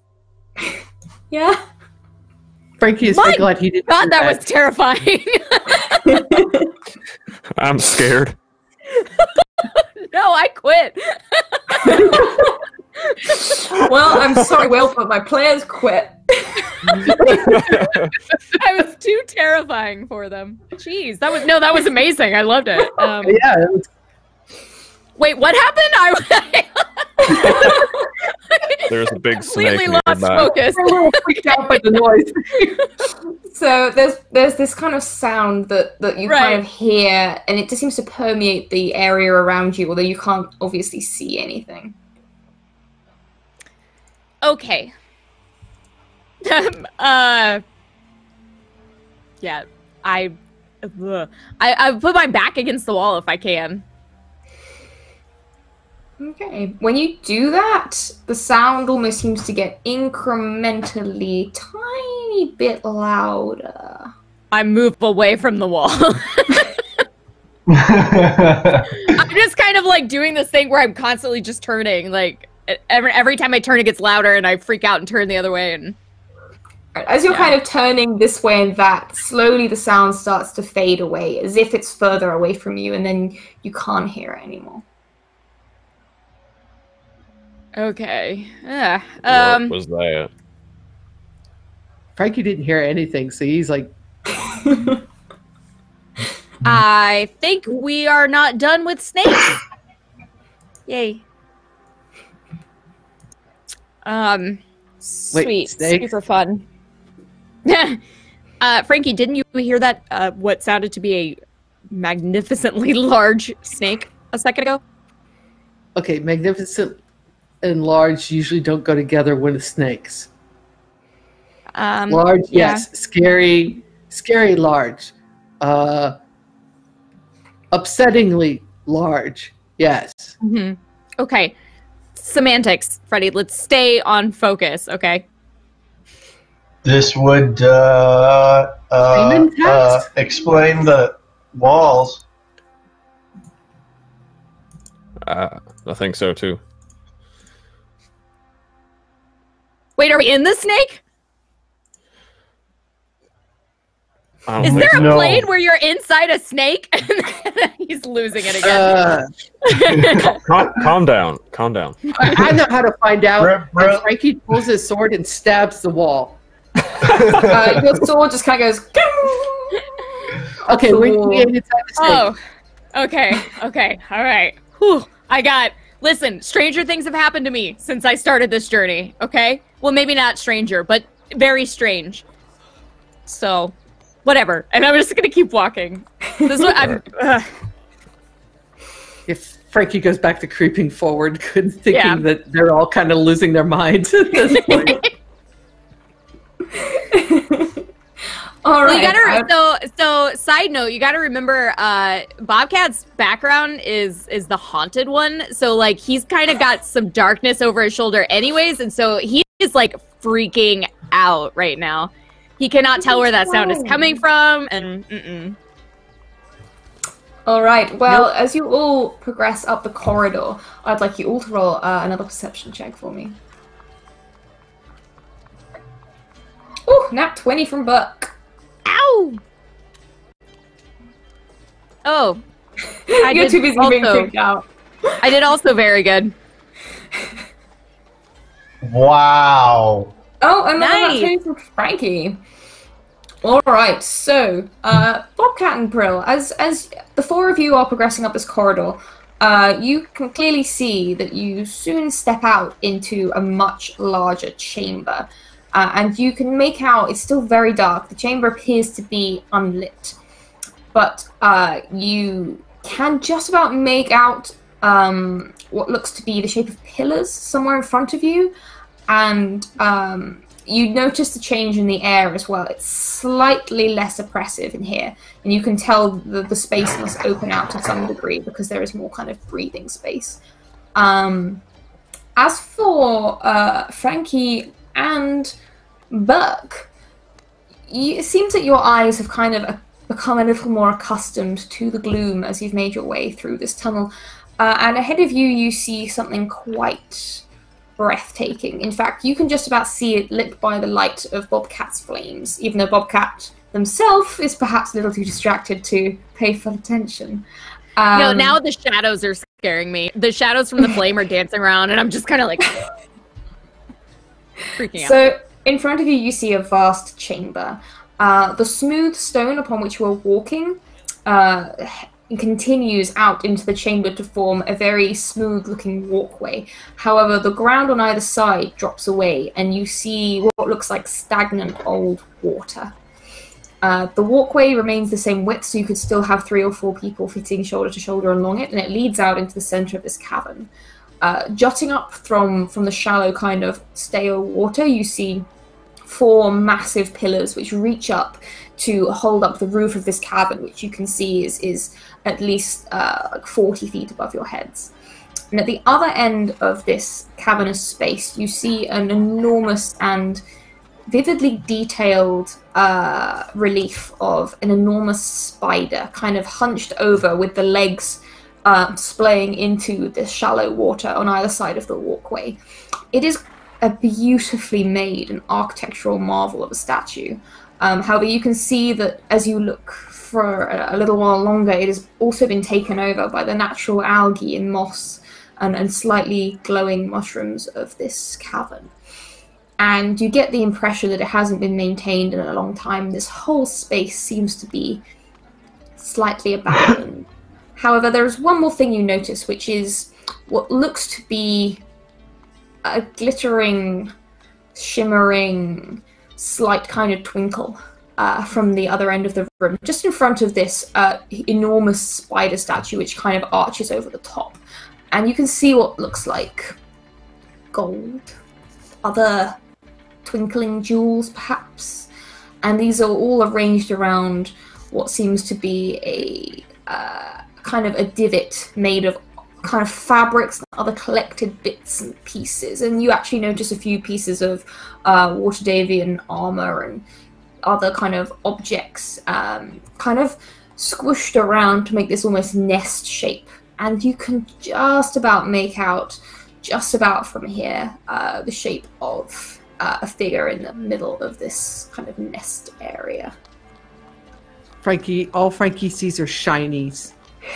And so Frankie is going to continue to stealth forward because he wants some shinies. He hasn't gotten any shinies yet, and he wants shinies. Can I stop Frankie? Sorry, yes, go ahead. By all means, if you wish to. Yeah, I just wanted to put my hand on his shoulder and just be like, "Wait, hold on, Frankie. Frankie, There's something do you else there." pay any attention? Oh, no, Frankie is stealthing away. In that case, you are too late to stop Frankie as he stealths off. Are you going to stick with your stealth check of 19? Yeah, I'll stick with that. Okay, then I'm going to have unless you would like me to re-roll. I will roll I just one wanted if you to check wish. for you. No, you said you're sticking with it, so that's fine. Okay. Guys, I think the DM just told me I'm going to die. Nah, you're fine. I thought nobody dies. How many of Cleric's characters can Rachel kill before this is over? It's not intentional. I already have another backup character. Okay?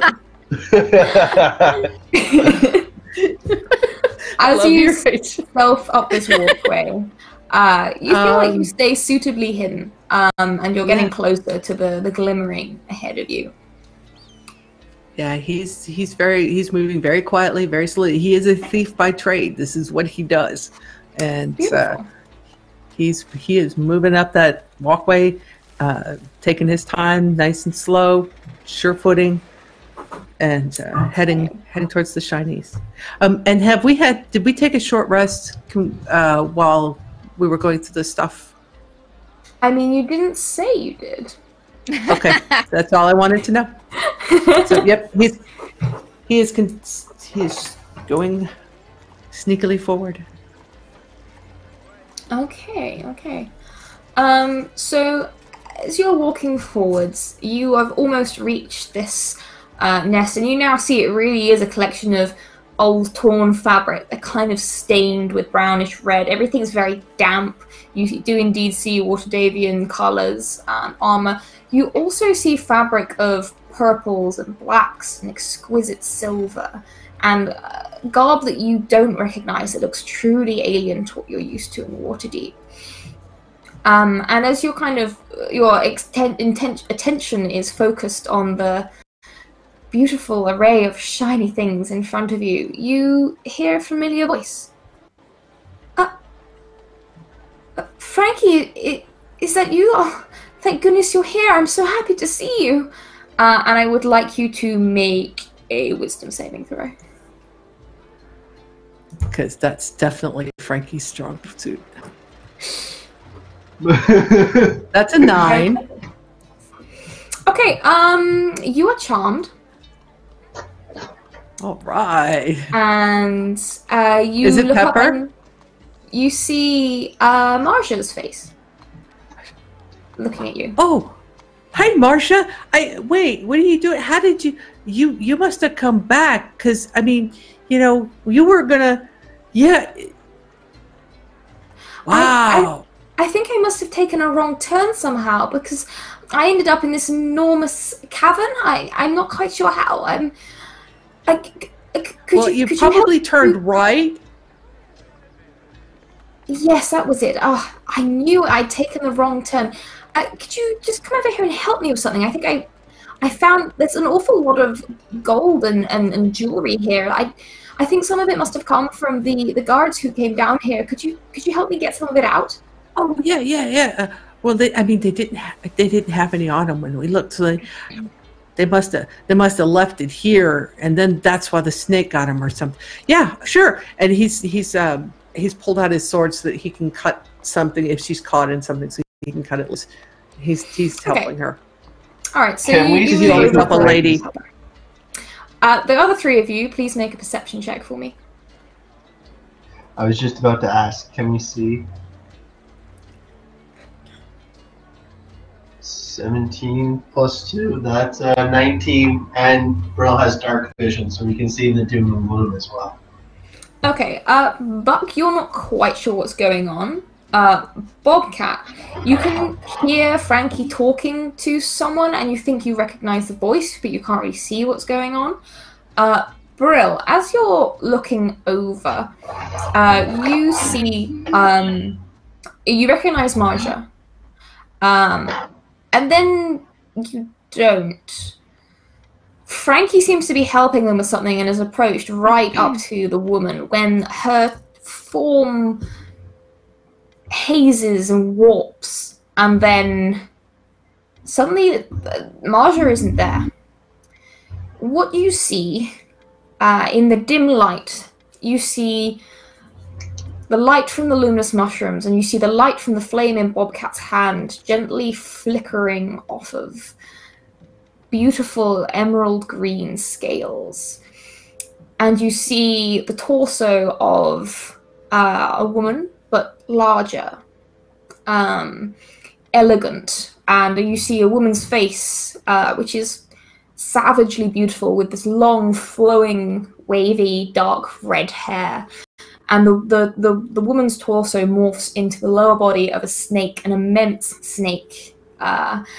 And she is slowly coiling around and around Frankie, as Frankie seems to be helping her get out of something.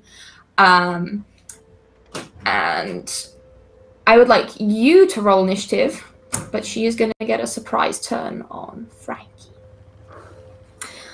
Do you want us all to roll, or am I? We'll see what she decides to do. Okay. Okay, so she's going to roll to hit you, and she has got you surprised, so she has a advantage. And I forgot to click, but she technically has a +5 for this. Okay, does a 19 hit you?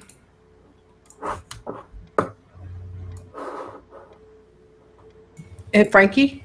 Yes. Or who's? Oh, yes. Frankie's AC is 15.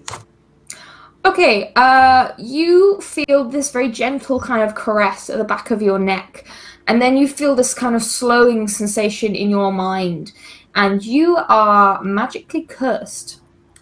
You have disadvantage on wisdom saving throws and on all ability checks until the spell ends or for the next hour. Frankie giggles. He's like, that tickles, Marcy. I mean, I got to help you first, and then, if you want to, get friendly, we'll do that then, okay? But that tickles.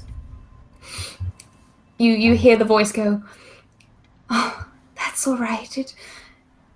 It won't tickle for long." And then she's gonna roll again. This time with that's a 24. I'm going to assume that hits you, and you are going to take. Do this right? No, come on. Oof! You take 7 piercing damage as you feel a dagger kind of slide, basically into your belly. As Buck, you see as she takes out this cruel, glistening dagger and just stabs it straight into Frankie in front of you. And at this point, everyone else is going to roll initiative. That hurt. What did you do that for? And the charm person, I think, at this point drops because she has attacked you. Yeah. So I'll go ahead and roll as well. Yeah. All right. Brill is just gonna scream, "Snake Lady!" Ooh, she gets a 20. Yeah, no one dies on these things, right? Ah, No, never. That must be a prop knife, right? absolutely, it's a prop. That's exactly what it felt like going in. That's what she said. Hey. Brill, have you rolled your initiative? Yes, 18. Oh, 18. I think I just missed it. I think Fantasy Grounds is being slow. All right, so you are 18. Frankie, yep, 13 for Frankie. 9 for Bobcat. And 6 for Buck. As you go, Snake Lady! And that means delays you a little bit. Alright, top of the order is the Lamia. And she instantly whips into action, and you see this kind of the coils whip round and around Frankie as she kind of drags him backwards. But then she essentially is going to, with one hand, you see that she's now got these long, gnarled, kind of incredibly sharp claws. She swipes at Frankie with those. So let's put that down there. Oof, but Frankie, do not think an 11's going to hit you. No, so she kind of misses you, and you hear this kind of shriek of frustration and irritation as she misses, and she just kind of like tosses you down with the end of her tail, and then she kind of surges up this walkway, and Buck would probably be the closest because Buck was able to see what was going on. Buck, this enormous half-woman, half-serpent creature is surging towards you up the walkway and is gonna have a go for... Why is my fantasy grounds not working? Come on. Wow, bad roll. And she also is going to miss you because I cannot roll sometimes, and other times I kill people. That's fine. I'm okay with that. Next up is Brill. How far away is Frankie and the Lamia? The Lamia is right up in Buck's business, so halfway along the walkway. So that's going to be about 20 feet from you. Frankie is another 20 feet further ahead by the piles of kind of loot and nesting materials. Brill is going to yell, "Don't you hurt my new friend!" And he's going to run forward. He has uses a bonus action to summon his second sword, and then attacks the Lamia twice using his action surge. Okay, go for it.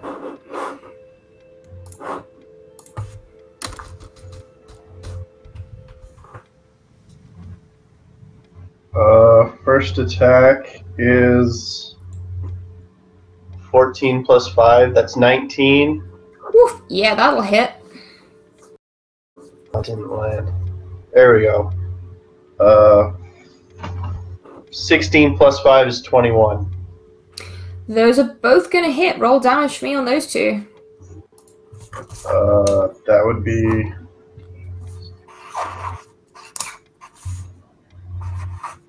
Seven plus 3. So that's... The first one is a 10. Okay. And the second one is 10, so 2 10s. Oof, that's a large chunk of damage in the first turn as you slice both blades across the enormous heavy body of this creature, and you hear her kind of shriek in reaction to these strikes and reel back as these coils smash. And you see like a lot of them are spilling out into the water, but the water is only deep enough so it only comes about halfway up the heavy body, and water is just being tossed and splashed everywhere. That's a significant amount of damage. Frankie, it is your turn. You've just kind of been flung to your senses and are lying dazed in the nest of this creature. She is how far away from me? At this point, about 20 feet. And so am I prone then? You are right now, yes. Okay. So he will use half his movement to get up. And then he will close the distance. Do I have an ally engaged in melee with her? You do, yes. Brill is currently engaged. Yes, Brill would be engaged in melee. Excellent. So Frankie's going to come up. It's time for a little this and a bit of that. And he is going to first, with his short sword. But that's not what I want to do. Here we go. So that's a 25 to hit. Yes, that will hit. 5 points of piercing, and I need to roll 2d6 for sneak attack. So that's 15 on the first attack, and then bonus action offhand. Yeah. Let's see. That is a 25 to hit. Nice. And that didn't go into the box. And that's another 2 points of piercing damage from his short swords. Nice. So that he is, yeah. So yeah. All right. That's where he's at.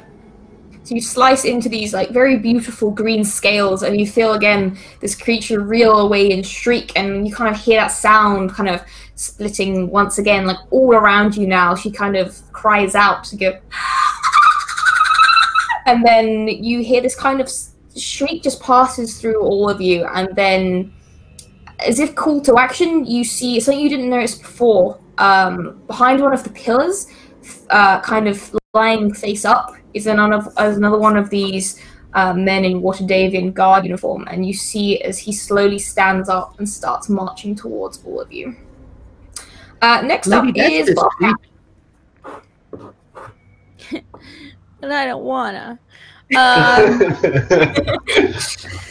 Roll initiative for the two. Can I whip out my hold person spell thing, and or was it hold creature? Yeah. Hold creature. Okay, and she's not a creature because she's a half person. No, technically not. She is. You would know that she is a monstrosity. Ah, okay. Then instead of that, I'm gonna go and turn into a bear, black bear. Nice. Arr. Rawr. The rest of you will see as if this day couldn't get any more strange. The Bobcat animorphs into a large black bear. Yeah. And how far am I from her now? You are about 20 feet from her. And how far am I from the dude? The dude is probably about 30 feet from you. He's kind of trudging through the knee-high water. Okay. I am gonna... You said how far? Sorry, 30 feet? 30 feet. I am gonna go ahead and move... No, I'm gonna stay where I am. I can get to him if I need to. Okay. Would you like to do anything else in your turn? Roar. Nice. Rawr. You don't need to roar because I know you roar very good. But I stand up on my hind legs and I do that bear thing where I'm like... Looks like very really loud. cool. Yeah. Buck, it's up to you. All right, you've got the right idea. And I'm also going to wild shape into a crocodile. Yeah! And just go for a huge chomp on her like midsection. Okay, roll to attack for me.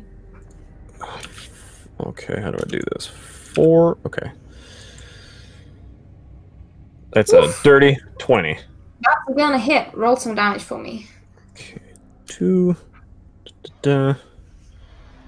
That's a 8 piercing. Okay.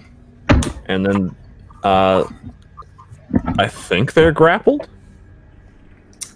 Okay, so you've grappled the midsection of this lamia, and you can feel the coils are thrashing against you, and like resisting you, but you are holding them fast. You are a huge crocodile, and we are back up to the top with her. She's currently engaged with, I believe, all three of you apart from Bobcat, and she is going to slash with these long claws as she kind of shrieks. With rage, and she is going to slash at this crocodile that's holding her steady.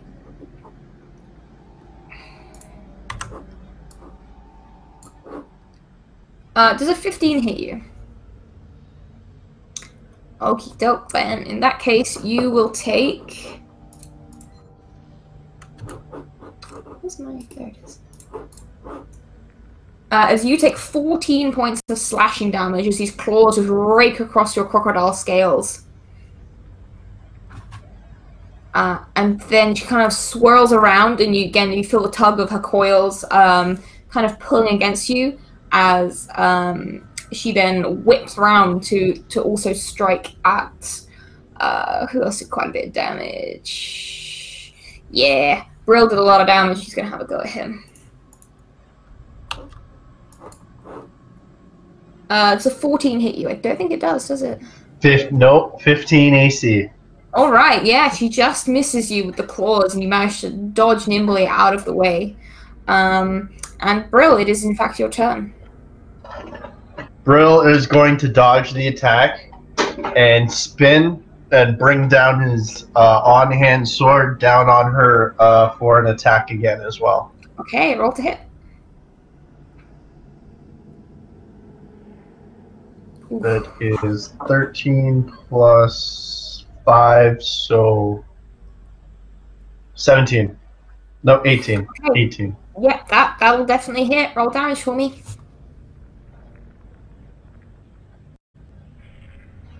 Oh, sorry, that was the wrong one.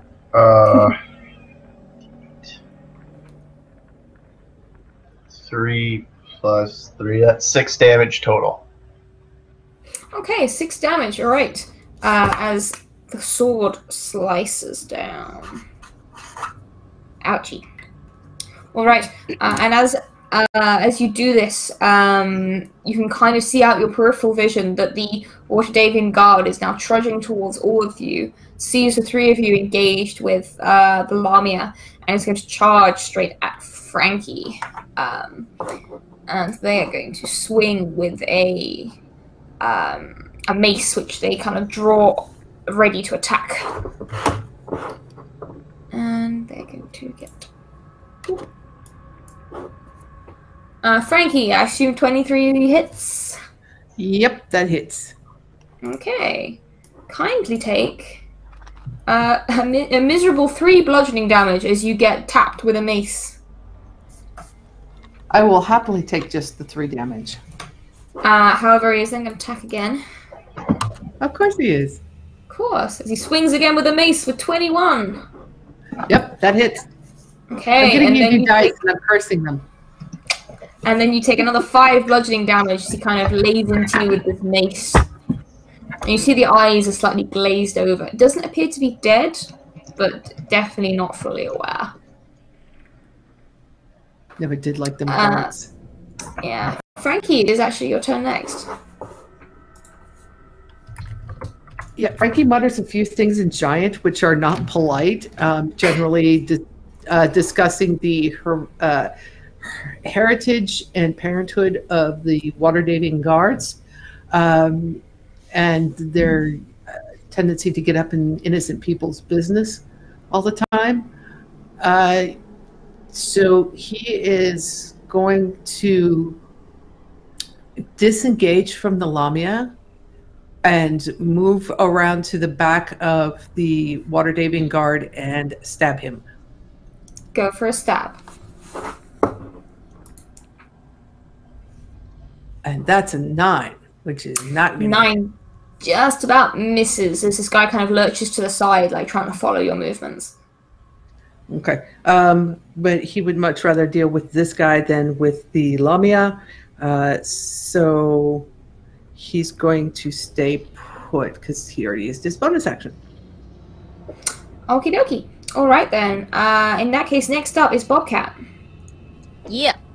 I'm gonna run up to the lady is grappled, right? Yes. Okay. So as a big old mean black bear, I wanna try to bite her in the face. Nice. I love it. I did forget to say that Bro did have advantage technically last time, but you hit her, so it was okay. So yes, okay. Roll with advantage. That's a +3 with advantage. Wow. Oh. Okay. Well, I missed. Whatever. Yeah, I'm thrashing around and you just about miss with those jaws.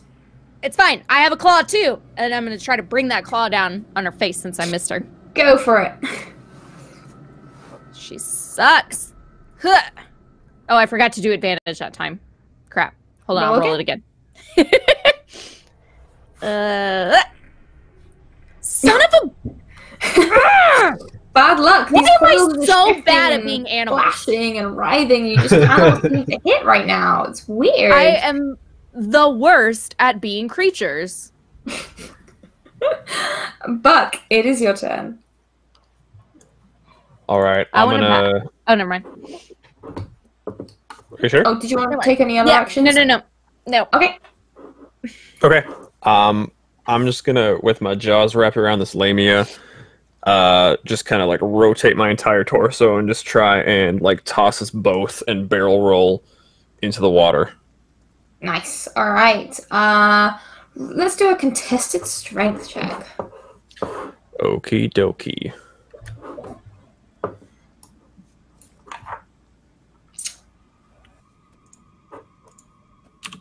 I've got a 10.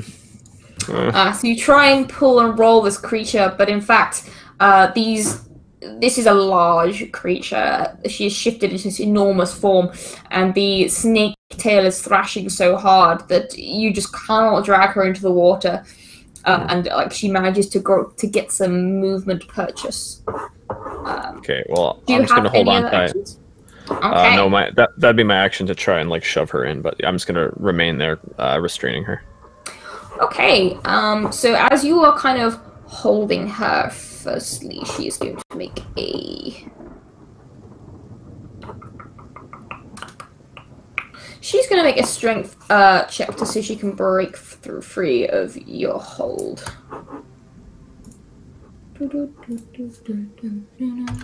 DC 12 for that.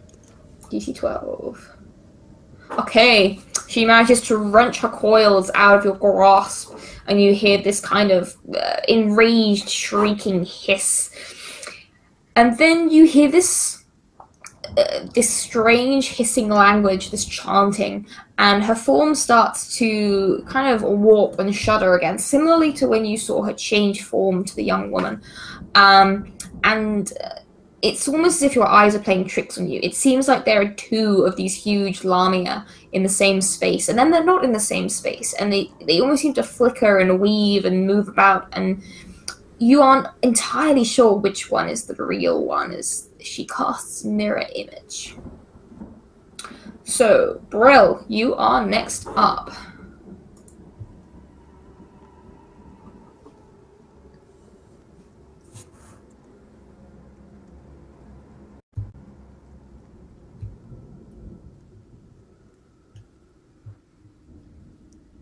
Oh, I think you're muted. Sorry, he's still in melee with the Lamia, right? Yes. He's But going there are like to reach. two of them now. He's going to reach out and try and use Shocking Grasp.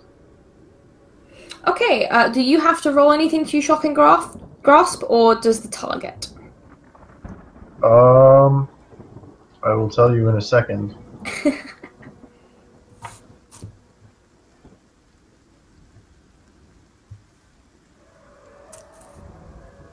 Equipment spells.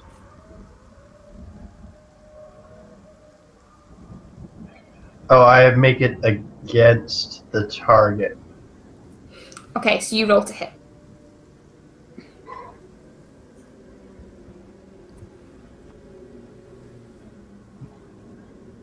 Okay. That's 10. Okay, with a 10, you try to reach out to cast a spell, and both forms of this enormous lamia manage to just about glance out of your way. And just as this is happening, the thug, which is currently engaged with Frankie kind of behind it, whips around with the mace and is going to go back for 2 strikes with the mace. To Frankie? Brill is going. Oh, yeah. Sorry, Brill is going to disengage and back off after that. Okay, sounds good. Let's see if either of these hit. Oh, that's an. I'm really sorry. This is another natural 20 on you, Cleric. Well, Frankie has 9 HP and a max of 31. It's just a mace. It can't be that bad, right? Yeah, sure. It's fine. It's fine. Everything is fine. Oops, let me just. This is fine. It's absolutely fine. Okay, you take 9 points of damage.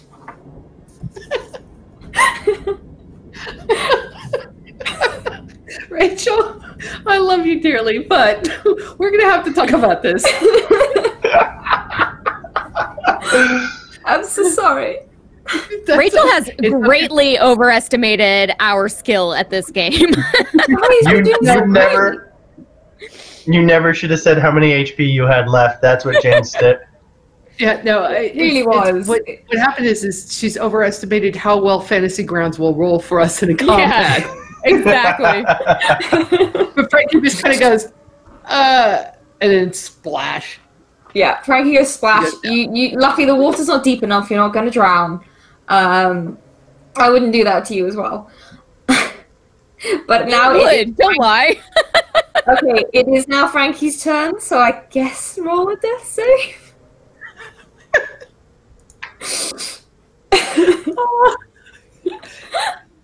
I'm so sorry. It's okay.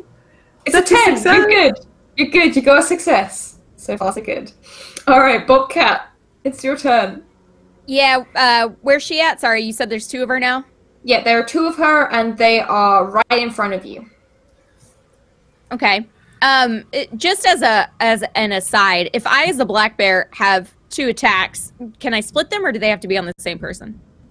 I'd say you can split them. Okay. It's more fun. Then, on the one that's closest to me, I'm gonna try to bite it. Okay, so roll to hit. I'm gonna bite that bitch. I got a natural 20! Okay, because it's a natural 20, I'm not gonna make you roll to see if you hit the fake one. Yay! Because Divine Providence. Roll some damage for me. Okay. It is 1d6 plus 2, so I do 2d6 plus 2, right? Yes. Yep. 3, 4, 5, 6, 7. 7. Nice, 7 damage as you clamp down with your big bear jaws. And I get to also try that again with some claws. Nice, go for it. Oh, that was not as good. I only got a 7 that time. Sadly, as she reels back from the pain of your bear bite, she manages to just about dance out the way of your claws. Any bonus actions you'd like to do? No, I'm just gonna growl at her real meanly. Real mean. Okay. Is that like an intimidate check or something? Can I try to I scare her? can do a full intimidate check. That's like your action. Oh, okay. But I mean, well, you can I'm try still it gonna next growl time. at her. I'm All still right, gonna growl at her. It's your turn. You've seen as Frankie is felled by the Water Davian guard, and you see the bear viciously attacking the snake lady. Shoot. Just hear that in the all right. I'm gonna revert back to my human form. And just say, "Oh shucks," and then run forward. I can't. Never mind. I will cast Fairy Fire on the Lamia, Okay. area. I like it. So you have to make a DC 15 Dex save. DC 15 was it? Gotcha. Yeah, 15. Thing's pretty big. It hasn't got the best dex. Don't worry, Frankie, I'm coming. Oops. I'm sorry. I rolled an 18. Yeah, can you not roll I'm that? sorry. It's a bit in fantasy grounds. I'm doing nothing. That's okay. So he'd be like, just like snap his fingers in frustration, and yeah, that's all I got. Okay. There's no half damage or anything. No, it's just to illuminate them and give us advantage, but right. Yes. it it's didn't work. advantage, So isn't it? All right. Do you have any other actions you'd wish to do? I have a lot of actions I'd wish to do, but I can't do them. Okay. So I will just end my turn. But thank you for asking. You're welcome. Okay, so back up to the Lamia. The Lamia twists around and is going to reach out, and you feel a hand is just coming towards you. This is going to be directed towards Brill. You did disengage, so she's coming after you.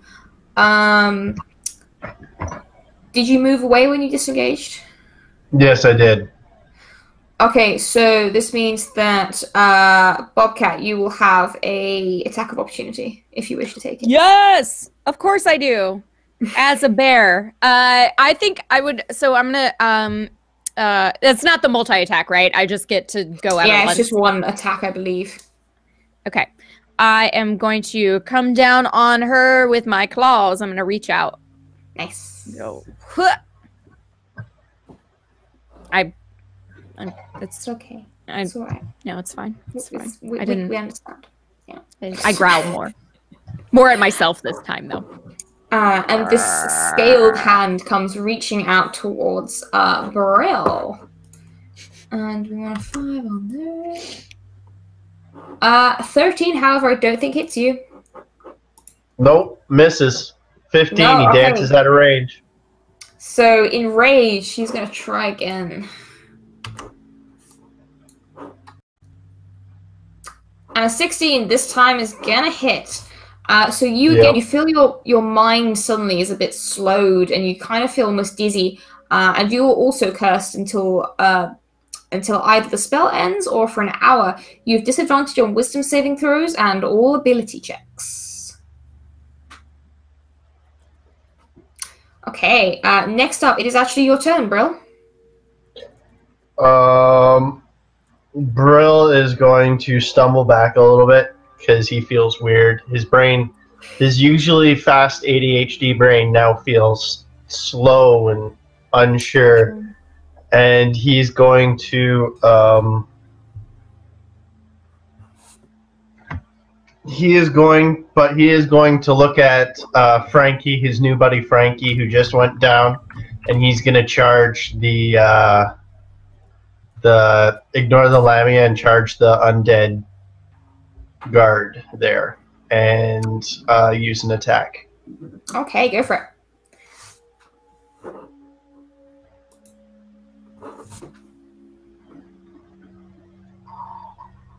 Oof. 17 plus 5. Definitely gonna hit.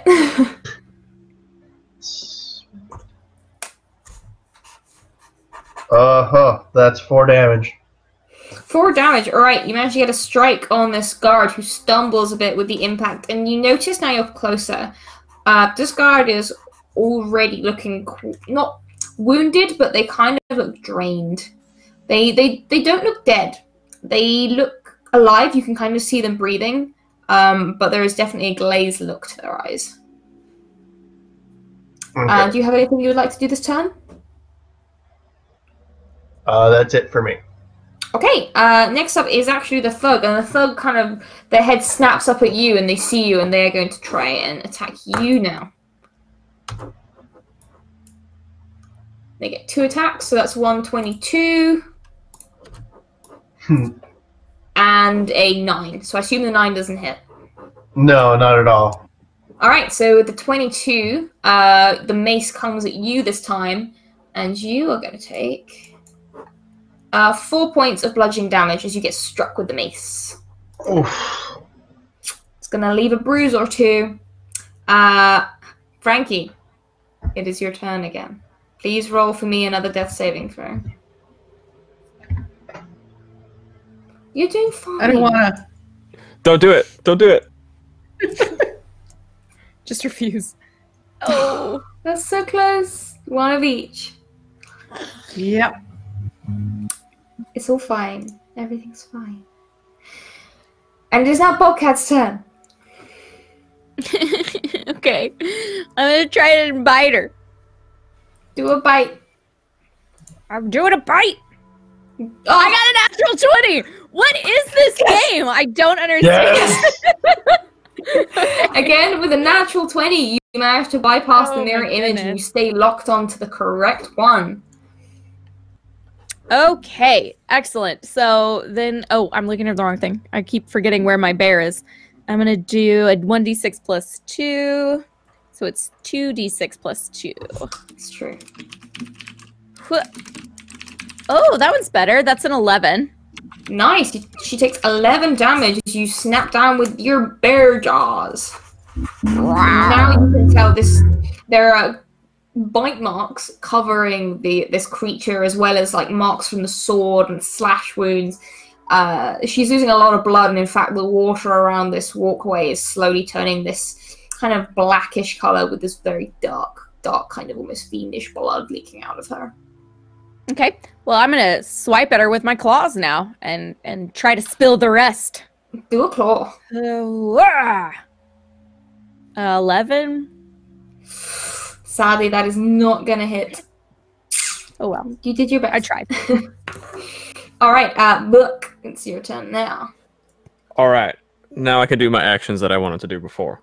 Yes. I'm gonna look over at Frankie laying face down in the water, and use my final Balm of the Summer Court and heal as a bonus action. 1d6 plus 1 temporary HP. Nice. That's gonna be a big old 2, but you're not dying, so that's great. And then for my main trick, I'm gonna cast. I'm gonna clap my hands together and cast Moonbeam on the Lamia's area. Okay. And is she a shape changer? She is, yes. So she makes this save with disadvantage, and it's a Constitution 15. Amazing. Okay, Con's 15. Disadvantage. What's her con? Oh. Fail, please. Fail, please. Oops, I didn't mean to do that. Crap, I keep adding more dice. That's called cheating. The accident, I swear. Okay. So that's going to be a 9. That's a fail. It's a fail. So this creepy lady is going to take a 14 radiant damage, I believe. Radiant damage. That's Big ol'- painful. Yeah, I think it's radiant. That looks about right. So Sure. Yep. I seem to remember Moonbeam is radiant. And as you cast the spell, like it's as if someone opened a skylight. As this beam of pure, beautiful, shimmering white light just sears down over the Lamia. And this covers both the Lamia and also her duplicate, which instantly just fizzles away into shadows that completely are dissipated and destroyed by the moonbeam. And she writhes and screams as she takes this damage, thrashes around. She is still up, but now she's covered in these kind of singed burn marks, which almost seem to have instantly cauterized rather than leaving any nasty like scar, and there's no like unpleasant smell. But she is looking rough. Yeah, how does it feel, you creepy snake lady? And it is now her turn, so you might regret saying that. However, she is engaged with Bobcat and actually no, Brill and Frankie are engaged with the dude. Bobcat is engaged with the Lamia. So the Lamia eyes are just locked onto Buck at this point, and she's completely mad with rage. And she's going to surge towards Buck, which will provoke an opportunity attack since it's a new turn from Bobcat, if you'd like to take it. Absolutely, I would. Ugh. Ah! I got 22! Yeah, hit. Roll a little bit down. Yeah! And that was my claws again, so I'm going to do 2d4 plus 2. 2d4. I got a 9. Nice. Okay, you do 9 damage, and you rake away like a whole section of these beautiful emerald scales off of her tail as she strikes past you. 9 damn. And she's gonna lash out with her claws at Buck.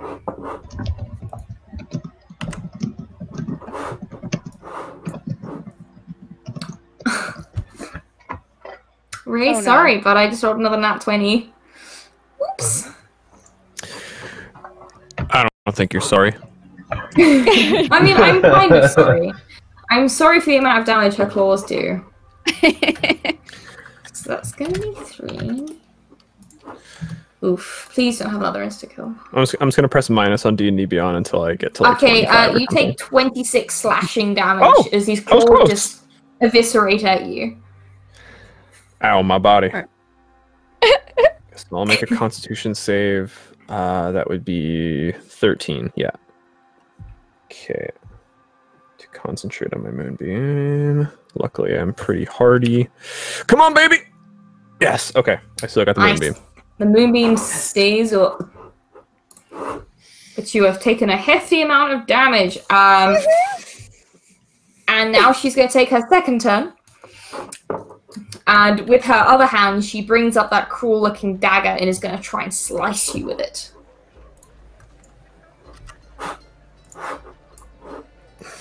However, this is an 11. I don't think that hits you.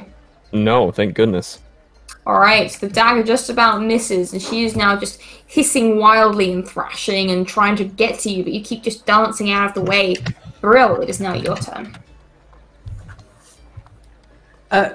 Brill will be right back. He's going to attack the guard.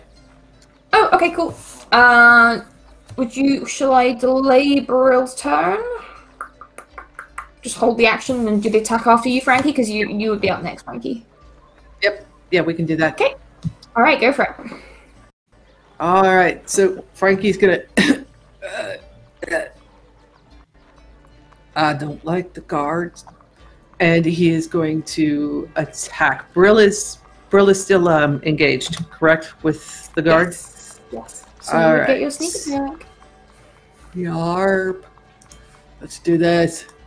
Little this. 12. That is gonna hit. Yeah. Excellent. There we go. That's 10 plus another 5. So 15. 15. That's enough. As you manage to strike in once again with these short swords, it seems to be just enough to kind of end the life of this guard who'd already taken a substantial amount of damage, and he drops face forwards into the water and does not move again. How far away is the Lamia from me? The Lamia is from here about another... because, yeah, Is about it 20 more than feet 50? from here, because she's the other side of the 20 feet? walkway. Yeah, Okay. 20. Yeah, so he'll get as close as he can. And that's not going to... He's not... Is he going to be within melee? She's 20, 15. Yeah. If he can get within melee with her, he's going to do the offhand attack. All right, go if for it. not... Okay.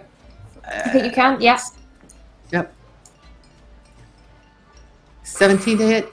Yes, that is going to hit. And that is 5 more piercing to her. 5 is exactly the number you needed. Yes! As you dash in behind the Lamia and manage to slice with your dagger on your offhand just across her back. She writhes, and there's this spasm of these enormous coils which thrash and smash around the walkway before she keels over and lands with this almighty splash in the water either side of the path. And you see a kind of... I'm making me some new boots out of her. And we are out of initiative. How nice. Bobcat's gonna back into a human. Whew. Well, that was close. It's a little Frankie- too close. After Frankie strips the guard of anything useful or shiny, he's then going to go start going through the nest and going. And he's going to ask Bobcat if they could make sure that he gets some leathers for some new boots, because these are kind of worn and he needs a lot of leather because Big he's got feet. big feet. Big Yeah, feet. Yeah. I'll help. All right. Bobcat will sitting- help. But as he goes over there, and he's like, "No problem," but he's gonna do a cure wounds so he can get feel a little bit better, and it's gonna be 2d8.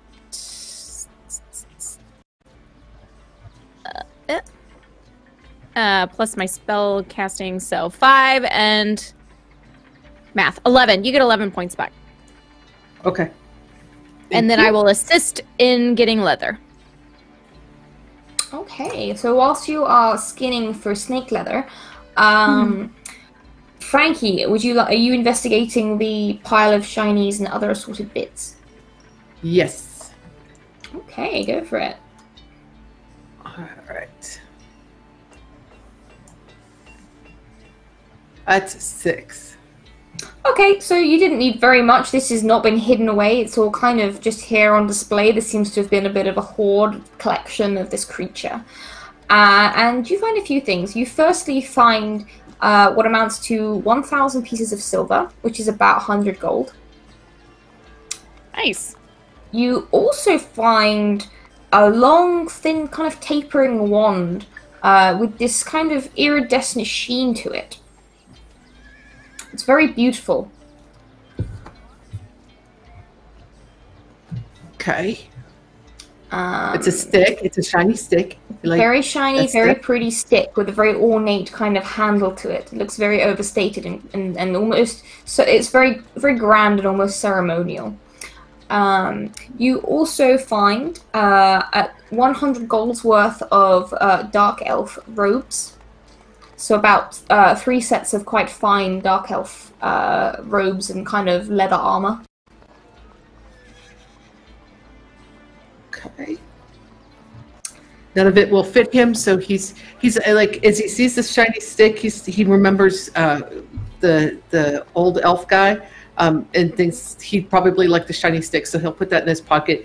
But the clothes, the elf clothes and the armor, he's kind of like looking at the other 2 that are with him, and he just kind of like puts it in a pile for them. He doesn't need it; it's not going to fit him, so he just puts it off to the side. And lastly, you will find 150 gold pieces worth of assorted semi-precious gemstones, all just kind of collected in a pile. There are moonstones, and there is various types of quartz. You also find kind of spinel and beryl and sodalite and all sorts of very pretty shiny stones.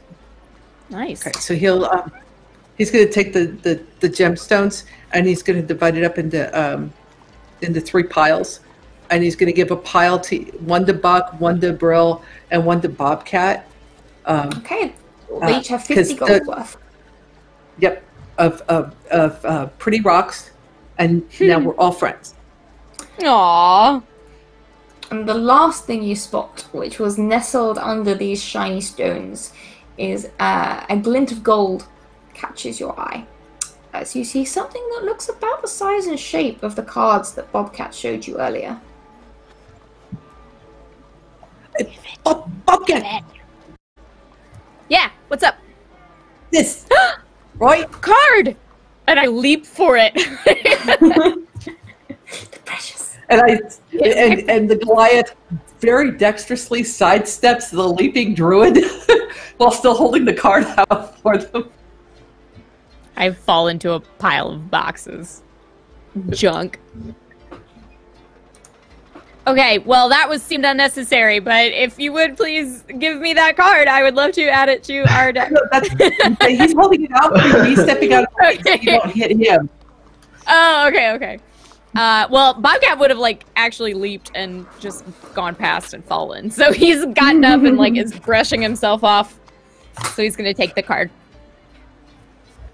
Okay, you grab the card, and indeed it is the illustration matches that was on the book on the Seeker card. This deep abyss with these black tendrils reaching outwards, and indeed it says what I said earlier. It's very late. You see the words that spell out corruption on the bottom of the card. Okay. Yay! I know that all the other cards have come with a little bit of fancy magic behind them. Do I sense anything coming out of this one? There is definitely an aura. However, you would have to probably cast Identify to work out exactly what it does. Same with the multicolored wand. Okay. Then I'm gonna put it in the box. Put it with the rest of the cards, and Yeah. you have collected another one. All right, let's get the hell out of here before more of those snakes pop up. All right. Sounds good to me. So, do you think that the girl's still going to be there at the entrance, or do you think that was her? I don't think we can get some ale. Yeah. Okay. No ale. Is there an exit past where we are, or do we have to go back where we came from? There are tunnels that lead onwards. You kind of see a small passageway at the very back of this chamber behind where this nest and the huge statue of the spider are. Okay. I would like to. Can I?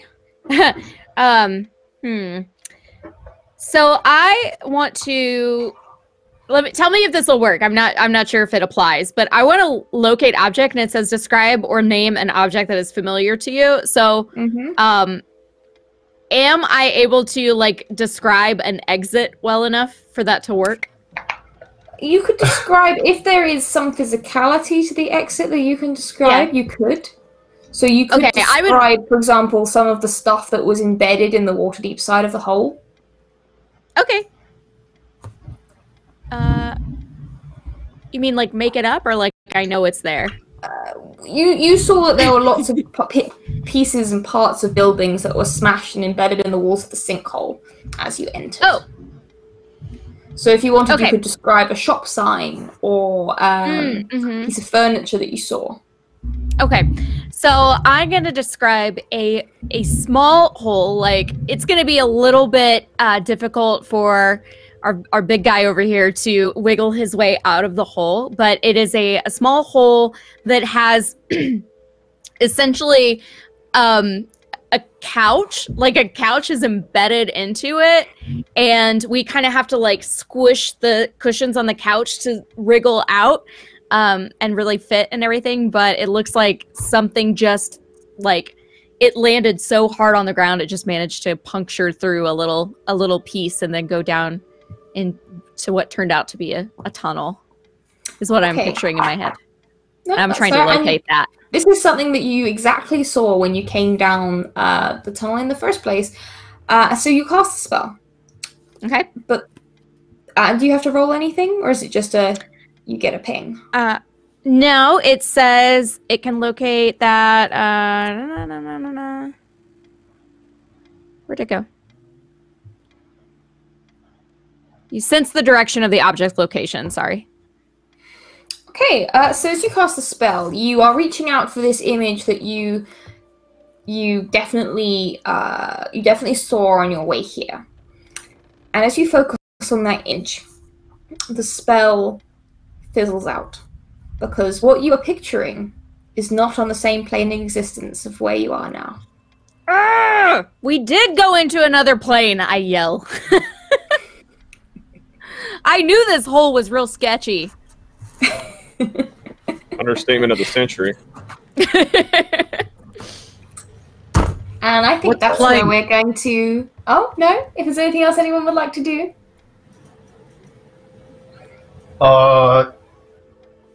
Nope. Frankie's just making sure that anything that is of possible value has been taken. Yeah, you have grabbed all your hands off it, Frankie. Good stuff. So that... put this in your pocket. You've pocketed everything of value. You have scanned for the exit you came through, and you don't seem to have found anything. So you don't know whether it's closed of its own accord or whether it's too high up for you to kind of reach. But that is where we're going to end for tonight, with the party seemingly stuck in the abyss. Yay! Great. But you're all alive and you're all in one piece, so isn't that just... That's quite dandy. One way to look at it. Yeah, you've done just great. You're all hunky-dory, and you killed a Lamia, so you did great. Frankie's gonna have new boots. He's very excited. You've got new boots. And technically you've got like plenty of snake meat, so... We'll survive for a while. Yeah, you'll survive. Okay then, and Bobcat's so let's go... a good berry. Yeah. You've got good berries. That's true, you have good berries, you'll be fine. You literally got sustenance for forever. Fucking jerk. 10 whole hit points. Yeah. Just Alright, totally gonna work for all of us. This time we're going to go the other way around the circle. We are going to start with... Let's start with Brill this time. And Snow Sirius, if you could just remind us who you are, where we can find you, and anything else you'd like to plug before we finish up. Hey, I'm Alex. You can find me at Snow Sirius on Instagram and Tumblr. Or Twitter. Sorry, not Tumblr. I had a lot of fun. Thanks for having me. Hope to do this again sometime. See you all again soon. Awesome. Thank you so much for joining the game today. It really was wonderful to have you here. You guys were a great party, and I enjoyed creeping you out. That was really good fun. So, Buck, you are up next. I'm Mac. I am at No Not It's Insane on Twitter.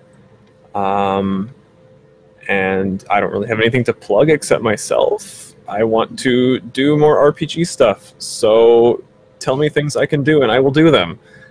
And that's about it. So thank you for having me, and it was a great time. Thanks for running it, by the way. No worries. Thank you very much for being here. Okay, next up, Cleric of Cord. Hi, I'm Kat. I'm at Cleric of Cord on Twitter. I have a pinned tweet at the top of my page. Tells you everywhere I am because I go a lot of places. I play a lot. I love it. I love it. It's a blast. I will be back here tomorrow at 2 p.m. Eastern Time with my Paladin, Oath of the Ancients, Birdsong Periwinkle, the halfling, who is a delight. She really is. I love her very much. But we are playing in the world of Greyhawks. So if you've never seen a Greyhawk campaign, if you're not familiar with the world, come check it out. We are using it is 5e, and I think you'll really enjoy it. Sunday night, I am the Arcana Code with You Did Nightmare as our DM. Come check us out. It's a small little stream in the Astral Paradox. A lot of fun. Mondays, back here, 2 o'clock Eastern again with Inquisitor, 40k Warhammer, using mutants and masterminds. A lot of fun. A lot of fun. If you like the darker stuff, that's the one for you. And then Tuesday is Madbird Streams with our All Evil campaign at 10 p.m. Eastern, and then I'm back here on Thursdays. So come check it out, hang out, say hi in the chat, and I'll see you guys tomorrow. Awesome. Thank you. I didn't say our guests, that you guys were amazing. Thank you. You were awesome. Yes. You were awesome. I loved it. I hope we get to see you again. Yes, thank you for bearing with me at the start. There was a lot of tying up loose ends from killing party members last session before I could bring you guys in. Just don't kill him next time. Hey, I didn't kill him this time. It was fine. You know, it's got to be close, so what's the point? Right. Besides, I'm not going to be that mean to Cleric. I love playing with Cleric so much, so I just love seeing what you keep pulling out of the bag to throw at us, so that's great. Okay, so Birdie. That's me. Hey guys, I am Birdie, aka the Birdiesaurus, and I gotta say first, Buck is by far my new favorite person because you just handed over 300 gold to Bobcat, which I did not think was gonna work. I just threw it out there, but sure, man, I'll take it every day. So thank you very much. That was a very fun session. Outside of this, like Cleric said, I'll be here every Thursday night. But outside of this, I was on Other Doc's channel this past weekend. We played some Everyone is John, and it was absolutely nuts and so much fun. And I laughed and laughed and laughed. So go check out that VOD on Other Doc's channel, or wait until the video comes out on YouTube. It is definitely worth a watch. I'm also playing some more D&D with the Weirdlings in Heroes of Awesome, the Dominion of Estland. We are on hiatus right now, but we start back up on July 7th, so check that out. And I also done the Heroes of Awesome Rusted Heart campaign, which is archived on YouTube, and it's super fun. I play a kinky warlock named Sizzler, and go check that out on YouTube. It's a really great watch, and it's only 16 episodes or so. So that's what I do, and I love you all, and thanks for watching, and we'll be back. See who can die next. Indeed. Love you so much, Birdie. Bobcat always makes me laugh. I love Bobcat. I gotta be better at being animals. I don't understand what's wrong with me. It's your gimmick. It's fine. So, yeah, to me, thank you again so much for everyone who came along. I am Rachel. You can find me on Twitter at Talinir. Of course, I am here every Thursday for the Deck of Many Worlds at 5 p.m. EST, but not next week because I am on holiday. Woo! So we'll be taking a break next week and back to regular broadcasting schedules. So yeah, that's me on Twitter. I do a lot of D&D art stuff. You can also find me on Tuesdays over on Susanna Grace's channel on one week to play The Witcher tabletop RPG, and then on the other week you can find me on the Nerdsmith channel on Tuesdays playing Final Rites, which is an all-tiefling D&D 5e campaign. And something else I will probably mention because it's really cool and I'm really excited about it.